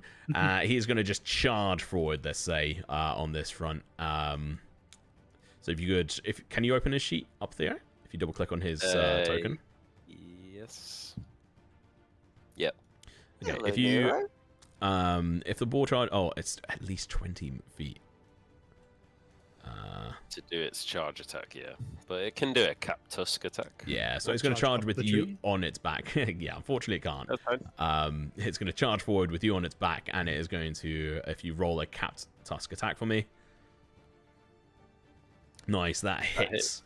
Can you roll the damage? This guy's looking fucked. It's like, Yes. please, you can't kill me. My name's Howden. And the boar charges forward and is going to fucking just straight up in towards his kidneys. Is going to ram straight upwards and like jump off like the ground slightly, just piercing straight in towards his kidneys, and just shakes and sends the body of this bandit flying off to the side slightly here. Just his body is like half drooped over. And you just see that the body convulsing, the head still like you still visible, just coughing up blood, as this individual is definitely fucking dead. As your boar now has 1 kill.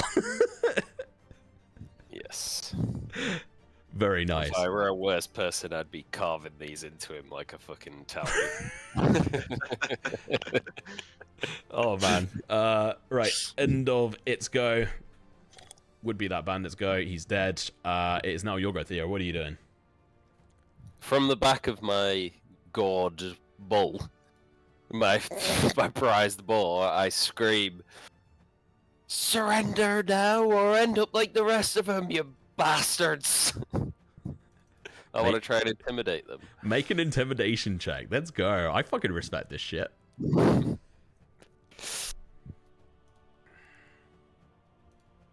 No, it rolled off the 11 onto the 4, 9. Okay, let me just do a couple of rolls here. 2 of them are already dead, which is hilarious. They all rolled pretty well, aside from one, which is like, fuck, we better listen to them. And that's what you can tell in that moment. Anything else you want to do on your turn? Who said it? Who said it? This individual here. Ah, damn. How annoying. Alright, yeah, there is something else I want to do. I'll say that we'll just take that as your bonus action. Because you're just using your voice and shit. I scoop up a handful of dirt. And I throw it up into the tree, into the enemy that's in the tree above us. Alright. I will cast, for the first time, I will cast Timely Distraction. Very nice. Let's go. I call forth a swirling, crackling wave of shifting pops, flashes, and swept up debris. It can confound one creature. You need to make a Wisdom saving throw, please. Okay. Let's do that. Where do I see what the DC is? Your DC is... Yeah, 15. Yeah, it rolled... He got a total of 5, my dude. So he I now fails. roll a D4. Go for it. That's a 3, which for Timely Distraction is... Deafened, if I'm right. He's deafened. He is now deaf from the... I guess I throw the handful of dirt up, it becomes like just a swirling like sort of sandstorm of just like fireworks around him. Yeah, it's just deafening him, and at points there's just like shots like of dirt from like the pile you've thrown up to him that just cram themselves into his actual ear, and so he's just screaming at the moment but unable to hit anything. Any attempts of like intimidating him via at least vocal means will have 0 effect on him, but at the moment he is completely deaf, and there's probably very little way he's going to be able to know when the rest of his teammate are going to be retreating unless he sees it visually. And that is a level 2, so Yes. let's see if you cause a Chaos Surge or whatever we call it. Oh shit, yeah. Fuck. And it's a Think D8? about 10 million X's in chat. It's a D6. It's a D6. So Yeah. on a natural 1. Yes. Question Down to is, a D4 though. it does go down to D4. Jesus fucking Christ. That Use is... inspiration to fail the roll. You know what? I'm going to use my DM's inspiration. Reroll that. Make me roll it again. Let's do it. I mean, you're all grouped up. Oh. Oh, not today, Use sir. mine. I'll use mine. Throw it in. Fucking get another one. Wait, yeah, okay. hold on. Good question by Abby. Where's Otto? No, Oscar. That's Oscar. Otto, on the other hand, you are right. If you can if you could read, but you are correct. So let's see if Otto dies this time or not. So that's It's because I kept on saying Oscar or something last session, I think. Let's get him rolled in here. Okay, cool. He hadn't actually gone in this initiative anyway. Right. Anything else on your turn, Theo? But actually, sorry, first, Oscar's not here because he's busy socializing outside of the D&D group. Anyway. Who the fuck I don't have does it in real he life. is? What Yeah, the what fucking loser. Yeah, no, I'm done for my turn. Thank you very Cool. much. Any Virgo, it is now going to be this bandit's turn who's just screaming and, like, holding his ears for a second. You know what? Let's do a quick acrobatics check and see if he's going to be able to stay up on, balance up on this tree. I mean, roll a natural 20. So he's going to straight up. He's going to shoot straight up down at you. Let's see. It doesn't even disadvantage him being deaf, does it? Nope. Let's see. Fuck's He's going to shoot the you with worst the boar. one. He's actually going to go for the boar. Maybe it's on purpose, maybe it's not. Natural 20. 2 natural 20s in a row. No. This boar is gone. No! Harry! My boy! My sweet boy! My little baby boy. My poor sweet summer child. So, as this bandit is just screaming and screeching, holding his ears, he regains himself for a moment. He was about to, like, fall over, but instead he just swings around with his feet around the branch whilst aiming, just like, full, like, James Bond moment, swings under the branch and then shoots out a bolt straight towards you, Theo, but he goes underneath you, straight in towards the backside of the boar, straight up the butt. Let's see what critical damage this does. This is Terry. No, this is Perry. I'm right. I will roll this publicly. Oh, Kill my fucking boar.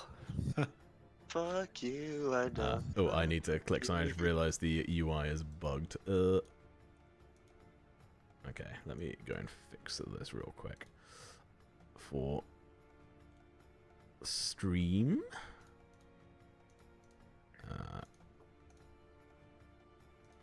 Right, there we go. Fixed. Sorry about that, guys. There we go. Right, critical hit. Public roll. It would be funny if I used my new ability to save the ball, wouldn't it? I was strongly considering it for a second. Oh, he's dead. If you don't, Terry is fucking dead. I can heal him afterwards. Can you? I'll bring him back. But I can't use my channel divinity on a ball. wow. Okay, I see. See how it is. Is that how it is? Is It's- that how it is? Can you just say these that balls again now that Theo's here? They're horse adjacent, these balls. I can't be wasting divinity. So I'm purposely just not going to save. Okay, cool. You're distracted. You've had a. By the way, I've rolled 3 critical hits in this one round so far. By the way. I'm still reeling from the coral that is now like stuck up my arm. Yeah, you've been absolutely fucking shafted by a bolt in your clavicle, and Theo, as you're busy celebrating this, turn towards him, you see the bandit swing under, perfectly catching himself with his feet, letting loose a bolt that goes straight into the anus of this fucking boar, hits something critical, and absolutely outs Mr. fucking Terry, who is going to go unconscious. And my general rule of this is they have 1 death save. Like, that's it. Like, it's either they survive or they die. They don't have 3. Yeah, okay. So keep that in mind. They're dead. Luckily, he's had his turn. Either way, we move on. It is now the wolf pup's turn, who is apparently in a cowardly mood at the moment. Yeah, they're just going to cower by the feet of Fiddle at the moment, who also has him restrained. Would be this bandit's go, but they're fucking dead as shit. It is now this bandit's go, who is going to turn and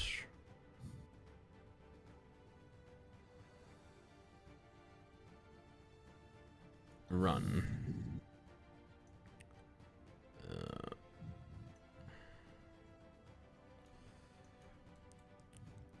They're currently out of your immediate vicinity, like sight. You can't see them past this area here.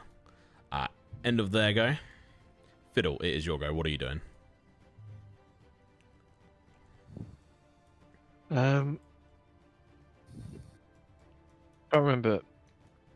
Is the dog hurt? Is the direwolf hurt? Is Otto hurt? No. We had a long rest, so would he Yes. have healed? Yeah, he has 5 HP. Okay. And what's his like AC?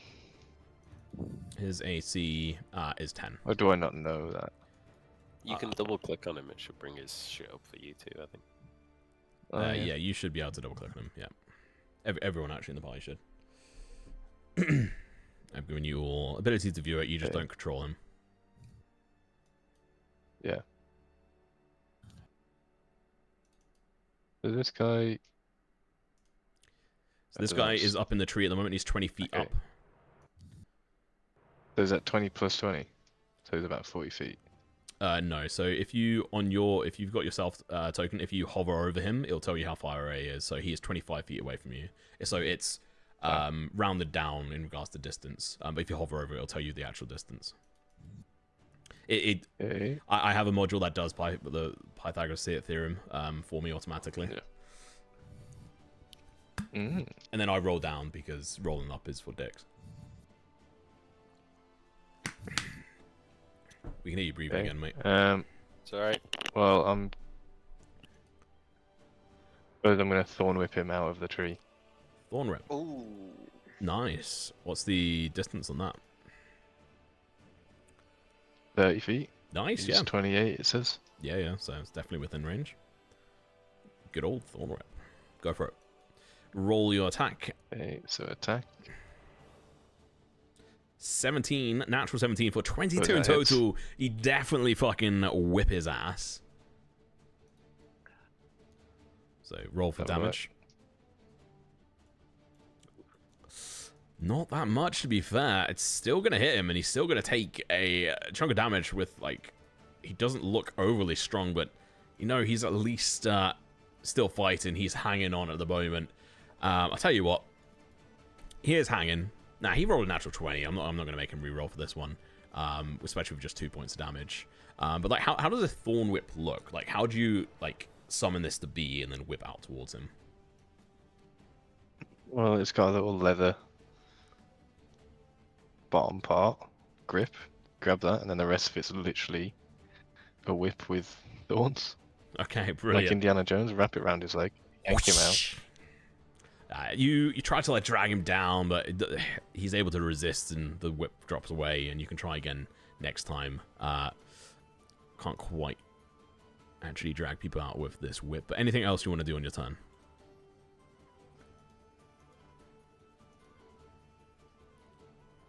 No, I don't think so. You have a bonus action and healing word, and Terry is currently screaming on the floor in his death throes. Don't I need to use something specific to resurrect him, though? No, he is just- unconscious right now. And heal him. Yeah. Okay. I guess, yeah, I'll healing word him. I'll just speak some Oh, thank god you! language. My piggy! Pray for him or something. Right, click it. Save the pets. Cast at level... I'll cast at level 2. Oh, wow. Really fucking care about this. Like, fuck out. It's we could win some money. So normal healing. Oof. Do they even have that many hit That's points? exactly... No, sorry, he doesn't. He has 6 HP. Oh, wait, shit. Yeah, he has 11, doesn't he? Yeah, no, he has 11. I don't know why it said he had a... Oh, it's because it Yeah, randomized says it, he has sorry. 6. I mean, yeah. Yeah, no, there you go. Yeah, I accidentally randomized their HP. They're both meant to have 11. Ha ha ha. Otherwise, that's Terry back. permadeath. Like pigs. What sweet whispers do you say to this boar Who's your to good give it piggy? vitality? Who's your good piggy? Yes, you are. I guess I'm just. I presume I'm not saying anything to the boar. I'm just saying some words that I've read someplace in some scroll. I No, don't no, actually. Well, I I'm guess I fairly know certain what they they actually mean. have to hear you. So what you say, I mean, it doesn't really No. matter. You don't have to. I'm just being a dick. I just want you to come up with something creative or something funny. I'm just putting you on the spot. You can just tell me to fuck I off. ain't got a clue about anything funny, mate. I'm speaking to a pig. What's it? It's gonna sound the same to him, isn't it? Yeah. No, if you use you speak to animals first. It's not a small beast, actually. Yeah. Either way, we'll keep moving on. End of your go. Unless you did you want to move anywhere? Sorry. We'll just stood in the huddle. He's still mounted on the pig anyway, isn't he? No, I'll just stay there, to be fair. Yeah, you're Alright. right. He would be on top of this pig with Figgle. Actually, no, Figgle dismounted. Yeah, Figgle dismounted, yeah. Alright, I'm Yeah, gonna I'll sit start on the off pig. by. Oh, I Need have to run 30 away. feet of movement. I need 35. Why are you so far? They moved their distance as close as they could as well, so it's like literally just 5 feet awkwardness. There's a guy up in the tree. I mean, I'm sure you could just shoot him down, right? What, with a hammer? I attach a string. Come on, to you're the hammer. Thor. Yeah, no, I have a javelin actually. Right, I'm gonna run towards the guy at the top, but as I'm running towards him, chuck a javelin. Go for it. A little running javelin angle. Please roll a natural one and have you. I just want to have you trip Just over. trip over and it just goes straight through my head. That's the end of it. Just eat the javelin. And obviously, thanks to anyone who is subscribing. Thank you very much. 16. That does hit. Let's roll for damage. A little uncontroversial 16. We'll take. Are you doing anything extra? Nah. Okay. Just a little 5 to him. Brilliant. You run forward, launch it forward, javelin straight at him. He's like, ah, what the fuck? As it just slams straight in towards, like, I imagine you, like, just out of my head, you aim straight towards the clavicle, trying to get some revenge for your own feeling of pain and suffering, and trying to make sure people go through the same suffering and endurance themselves if they are inflicting it upon others. Lands and pierces straight through his shoulder, unarmored for the most part. He's got some leather armor on, but it looks very fucking shit. Anything else you want to do with your turn? Just checking. I'm not sure. He, sorry, was supposed to roll another wisdom check at the end of his turn, Tom. For, Thank you. oh, good. He beats it. He rolls a natural 15. I Any apologize. vaguely useful thing I can do with a bonus action is Sanctuary, and I think that's a waste. So All right. leave it there. And if you're going, it is now going to be this bandit's go, who is like looking fiercely around you. What did he roll in his wisdom save versus running away like a little bitch? He actually rolled pretty good, so I'm not going to have him. Nah, he is seeing things going fucked. He is going to do a survive save and throw on this. Yeah, no, he's feeling confident still. For whatever reason, he's going to charge forward with a short sword in hand. Looks like the edge is, like the end is broken off, and he's going to try and lunge and stab you straight back in the other side of your clavicle where the bolt is not sitting. Apparently, he's vengeful himself. Let's see if he hits you somehow.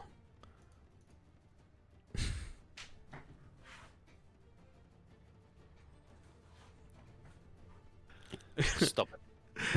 So I hit another natural 20 versus you.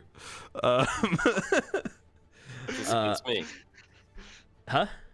Against me. No, this is against Hal. For the second time versus the other side, your body here. Oh man, that is insane.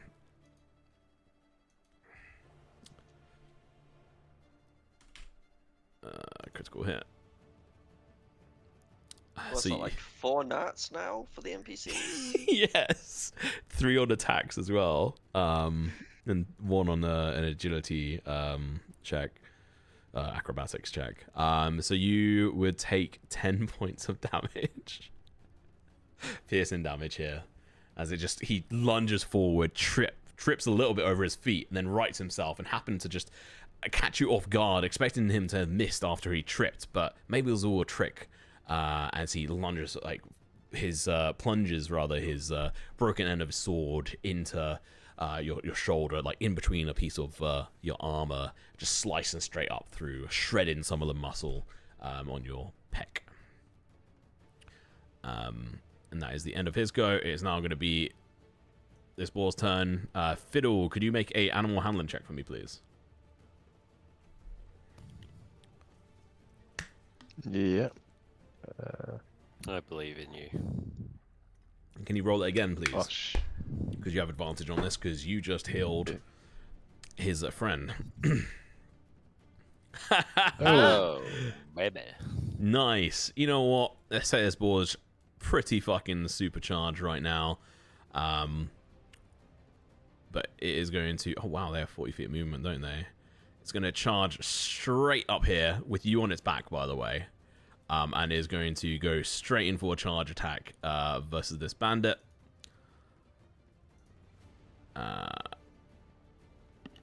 Oh, the bandit has to make a strength saving throw. Oh yeah, it actually did a charge. Yes. It technically needs to be straight, but I think this is good enough. Oh my god. Yeah, it was straight enough. The bandit fucking made it. Oh, he has to do... Oh. I have to see if he actually hits. I should really have read their sheets when I made them. See if he actually hits. 13. That is actually going to be enough. So let's roll damage. 5 damage plus... Wait. Or is that just it?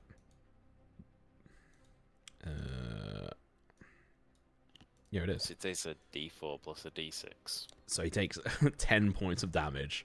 Like, I was just doing this to do like a tiny bit of damage, but he's gonna fucking KO this this bandit that has now attacked you, Hal. Nice. I really don't want to be stealing these kills away, but the boar, like, he rolled a fucking natural 20 on his animal handling check here. I'm fine with it. This fucking boar like Boars are charged the best over. party members. They've killed 2 now. As it just charges forward, dives, like just pushes you to the side, actually, Hal here. Seemingly, you don't know to defend you or just literally losing its shit in a rage where it's just seeing its brother, Terry, being taken to the ground and then brought up by the individual on its back. Not fully understanding the situation, but knowing it must act. It must take down this motherfucker who is nicknamed, funnily enough, Friendly Bandit, as this boar charges forward and just leaps through the air off this fallen tree and tusks straight into his throat, up and down, and pins him to the ground, to the floor, as you hear the and blood just sputters out of his mouth straight into your face, Fiddle, as this guy is very much fucking dead to shit.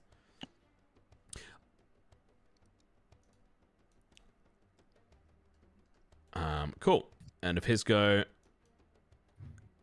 Start next round. It's going to be Figgle's go. Oh, don't worry, guys. I got this. And he is going to roll an attack. 27. 10 damage. Here, I'll make it public just so you can all see it. There you go.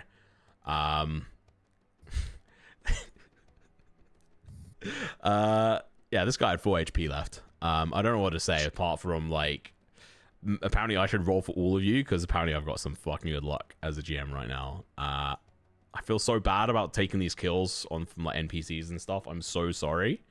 I'm so incredibly sorry. But again, I'm actually borderline terrified of the wild magic going off at this point. So like, I just shot him with a chaos bolt, and then I'd have destroyed the whole party or something with a fucking wild magic surge. So I'm You fine. still can. There's still one left. yeah, I mean, you're now not as clumped He's up. running for his life, though. though. Yeah, that guy's running. You could always follow him. If he was running already and then he looked back and saw all of that, he's probably long gone. He just hears just the guttural scream, like the ball, like, and then just a scream and Yeah, he's then thinking horrible silence. things have happened. Yeah, this is just horrifying, and just this, like, don't worry, guys, I got this. Boom. Slamming against the floor as this guy falls out of the tree, dead as fuck. Figgle's like, But I'm such like a smiley little murderer. he's good. That's 2 kills like in 2 rounds, by the way, and he's not even here. All right, end of his go. Malachi, it is yours. Yep. I'm gonna bounce my hex over to this loser. You can't see him. I can't see him, can I not? Nope. Rude. Where can I see? I can Do I draw know this he's on up for you. there? You know he ran in that direction, but you do not have line of sight. I'll quickly draw on, essentially. Can I see up here? Like, because if I knew he'd run up here, but if I can see the top of up here, top of the... Let me really look at this. No, so he's not actually up. He's around like a corner. So like this is like cliff here, Yeah. which goes up like 15 feet. And with where you are at the moment, like you don't have like a direct line of sight here. Let me get a measure tool out. I just want to know if I can see the top of this cliff up here. Like, not necessarily him, but I'd say you'd be able to do what you're doing now. yeah. So if I can see up top here. Well, no. So that's down. That's like, down. That's the same floor. That's the same level as you, but in your way, Yep. like this area here, is like this area here is cliff. This like grey part, like goes Yep. up, and then there's like a higher up part. Like this bandit is technically here. Let me just put his body up, 15 feet. So he's currently like at the top of this cliff is 15 feet, and it blocks your line of sight. So, where could I move to get line of sight up here? On this edge. Here, let me just quickly draw in the wall so you can see Yeah. what I'm talking about. From my interpretation of the map, this bit, how do I ping? This bit looks lower, and then this bit looks higher. Yeah, I see what you mean. It's not though.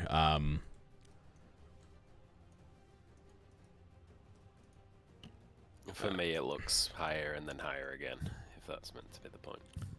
Yeah, no, it's just a kind of weird perspective of the map. This looks like a gradient, and then this looks like a gradient. Yeah, so there's whenever you can see him now, it'll count for you to be able to actually shoot him. Malachi. Yeah, I don't want to shoot him though. That's the thing. So, if I would. So essentially, you need to go up past like Hal. Essentially, like up around. Like you might be able to see him here. I'm not entirely sure. You're not entirely sure where he is either. So basically, wherever I can't see, I can't see. So if I was to go here, you can see him. I'm gonna bonus action, Misty Step. Okay. Is this within? So that's not. It's only 30-foot range. Okay, never mind. I'll just Eldritch Blast them. I'll bonus action move. You've already. Oh yeah, you've still got. Yeah. Okay. Yeah, I'll hex him and then blast him.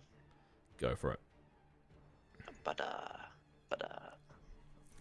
Man, I feel so bad for literally killing 4 of these fucking bandits with like non-playable characters. Why dice? Why? Does 10 hit? That misses. I'm so sorry.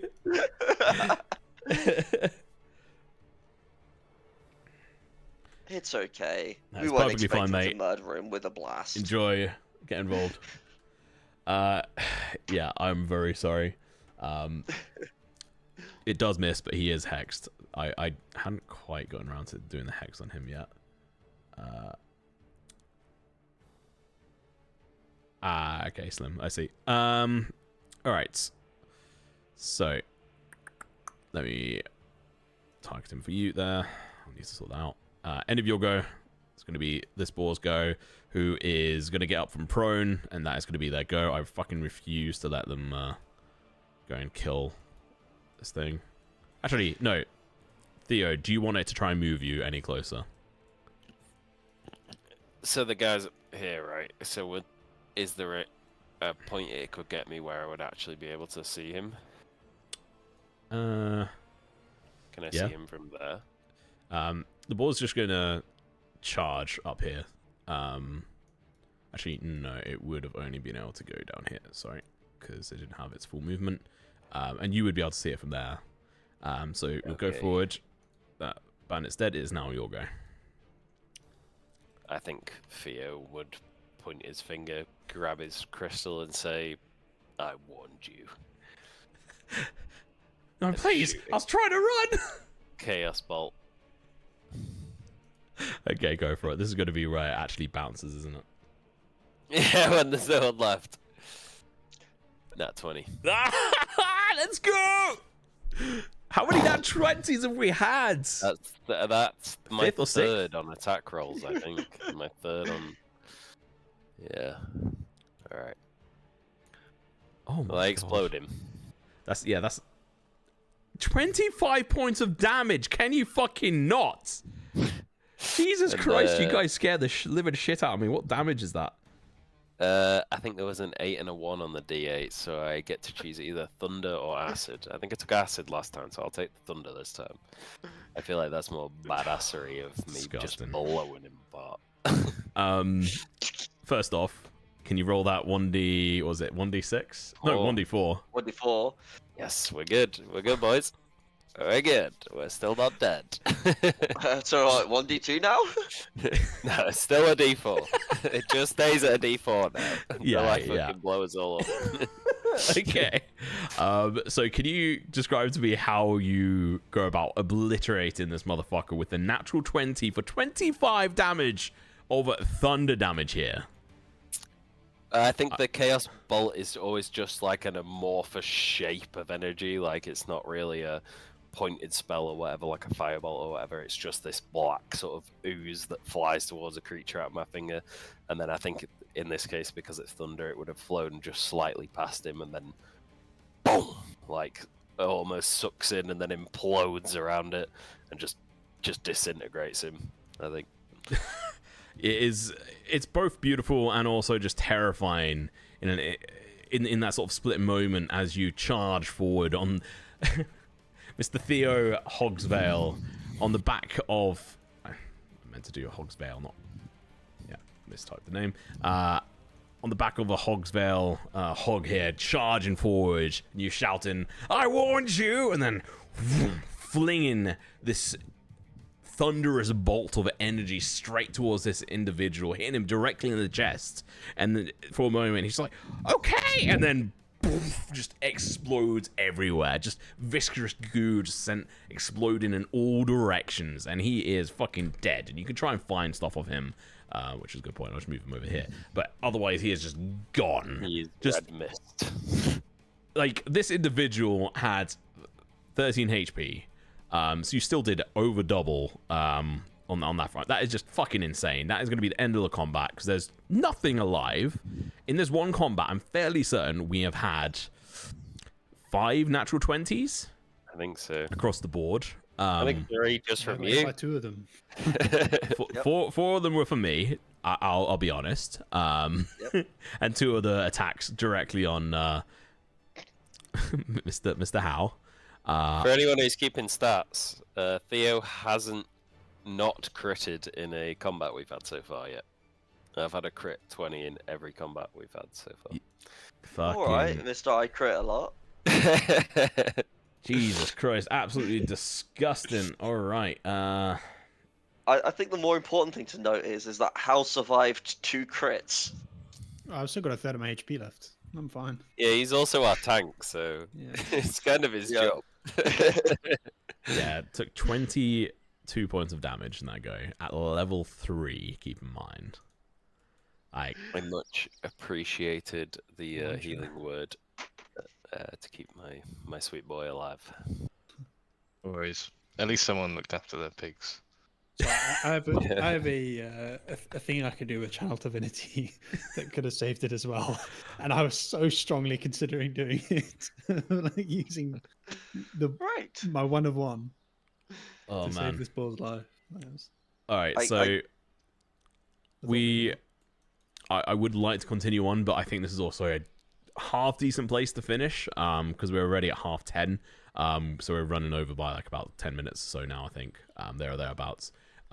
So I wanna wrap up. And we'll pick up at the end of this fight in 2 weeks. Actually, so the next session will be on the 3rd of February, and we should have Oscar back for that, Mr. Figgle, and he can come back to see the bloody mess that he helped create unknowingly against these very under-equipped and underwhelming guys. And yeah, you can use that on yourself. That is fine. But yeah, I can't wait till he sees us riding into battle on these boars. Got another thing. I think the most important thing is though, what loot do the bodies have? we will come back to that in the next session. Some badly designed crossbows. Yeah, you Yeah. definitely want that gear. Yeah. Thank you for the GGs, thank you for the claps. Remember Also, to I'm like gonna- and subscribe and stuff to the channel and come back in 2 weeks. Yeah. time. Indeed. Thank you very much for the subscription there, Mr. Yeah. Halsters. Make sure to join the Discord as well. If I type in ! Discord, I just pressed the wrong button and I'm in a different tab. Strong. There you go. Right. Make sure to come and join the Discord. If you want to know more about D&D or what it is, there's plenty of people in the Discord who can explain it. This is a fairly... yeah, you can say you picked up your javelin, that's fine. Do that now as well, because otherwise we will forget. I know. That's why I whispered it. None of my. and someone should make note that you want to loot these bodies. I won't be noting it, so you'll need to bring it up. But yes, touche. You wanna Writing it in join chat. the Discord and ask questions or ask why we're doing rules that seem different than other people's rules, and do that. And Tom, I'm sure, will love to answer all of your questions. Yeah, Don't forget to harass the DM about everything. yeah. Why does Malachi keep rolling stress rolls that the rest of us don't know about? Neither do I. Yeah, he doesn't even know what the fucking consequences of his actions are. Where it says that there aren't any. It's just he's just making him roll for no reason, just to scare him. But yeah, so obviously, thank you very much for watching. Obviously, thank you very much, Joe, for doing a raid with a solid chunk of people. And, you know, a decent 10% of you stuck around. I appreciate it. Love you lots. And we are going to be doing this every 2 weeks for the foreseeable future. Who knows if and when that will change. We'll let you know. This is Taylor's first time playing D&D. He is doing a fantastic job. And so is everyone else, obviously, joining in. Figgle, absolute beast today. Probably the best he's played. 2 natural 20s, ranged kills. He was perfectly set up for him as a player, not having a shadow rush up against his face, which I also felt bad about, but also great because I'm a dick. But Most importantly, he hasn't killed any friendlies yet. yeah, I was waiting for a natural 1 to like have to launch a fucking stone into the boar, but it didn't quite happen. Instead it was a natural 20.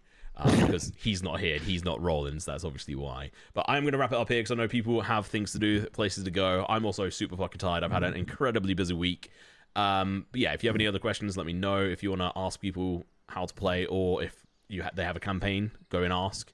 I think maybe a few people eventually here will run some kind of form of game. I will bully Mr. Slim here to run a mothership game at some point because I'll be interested in playing. But otherwise, aside from that, thank you very much. We are going to now switch on over towards the end of the stream, and we will be back shortly in 2 weeks. So thank you very much. Love you, and leave you.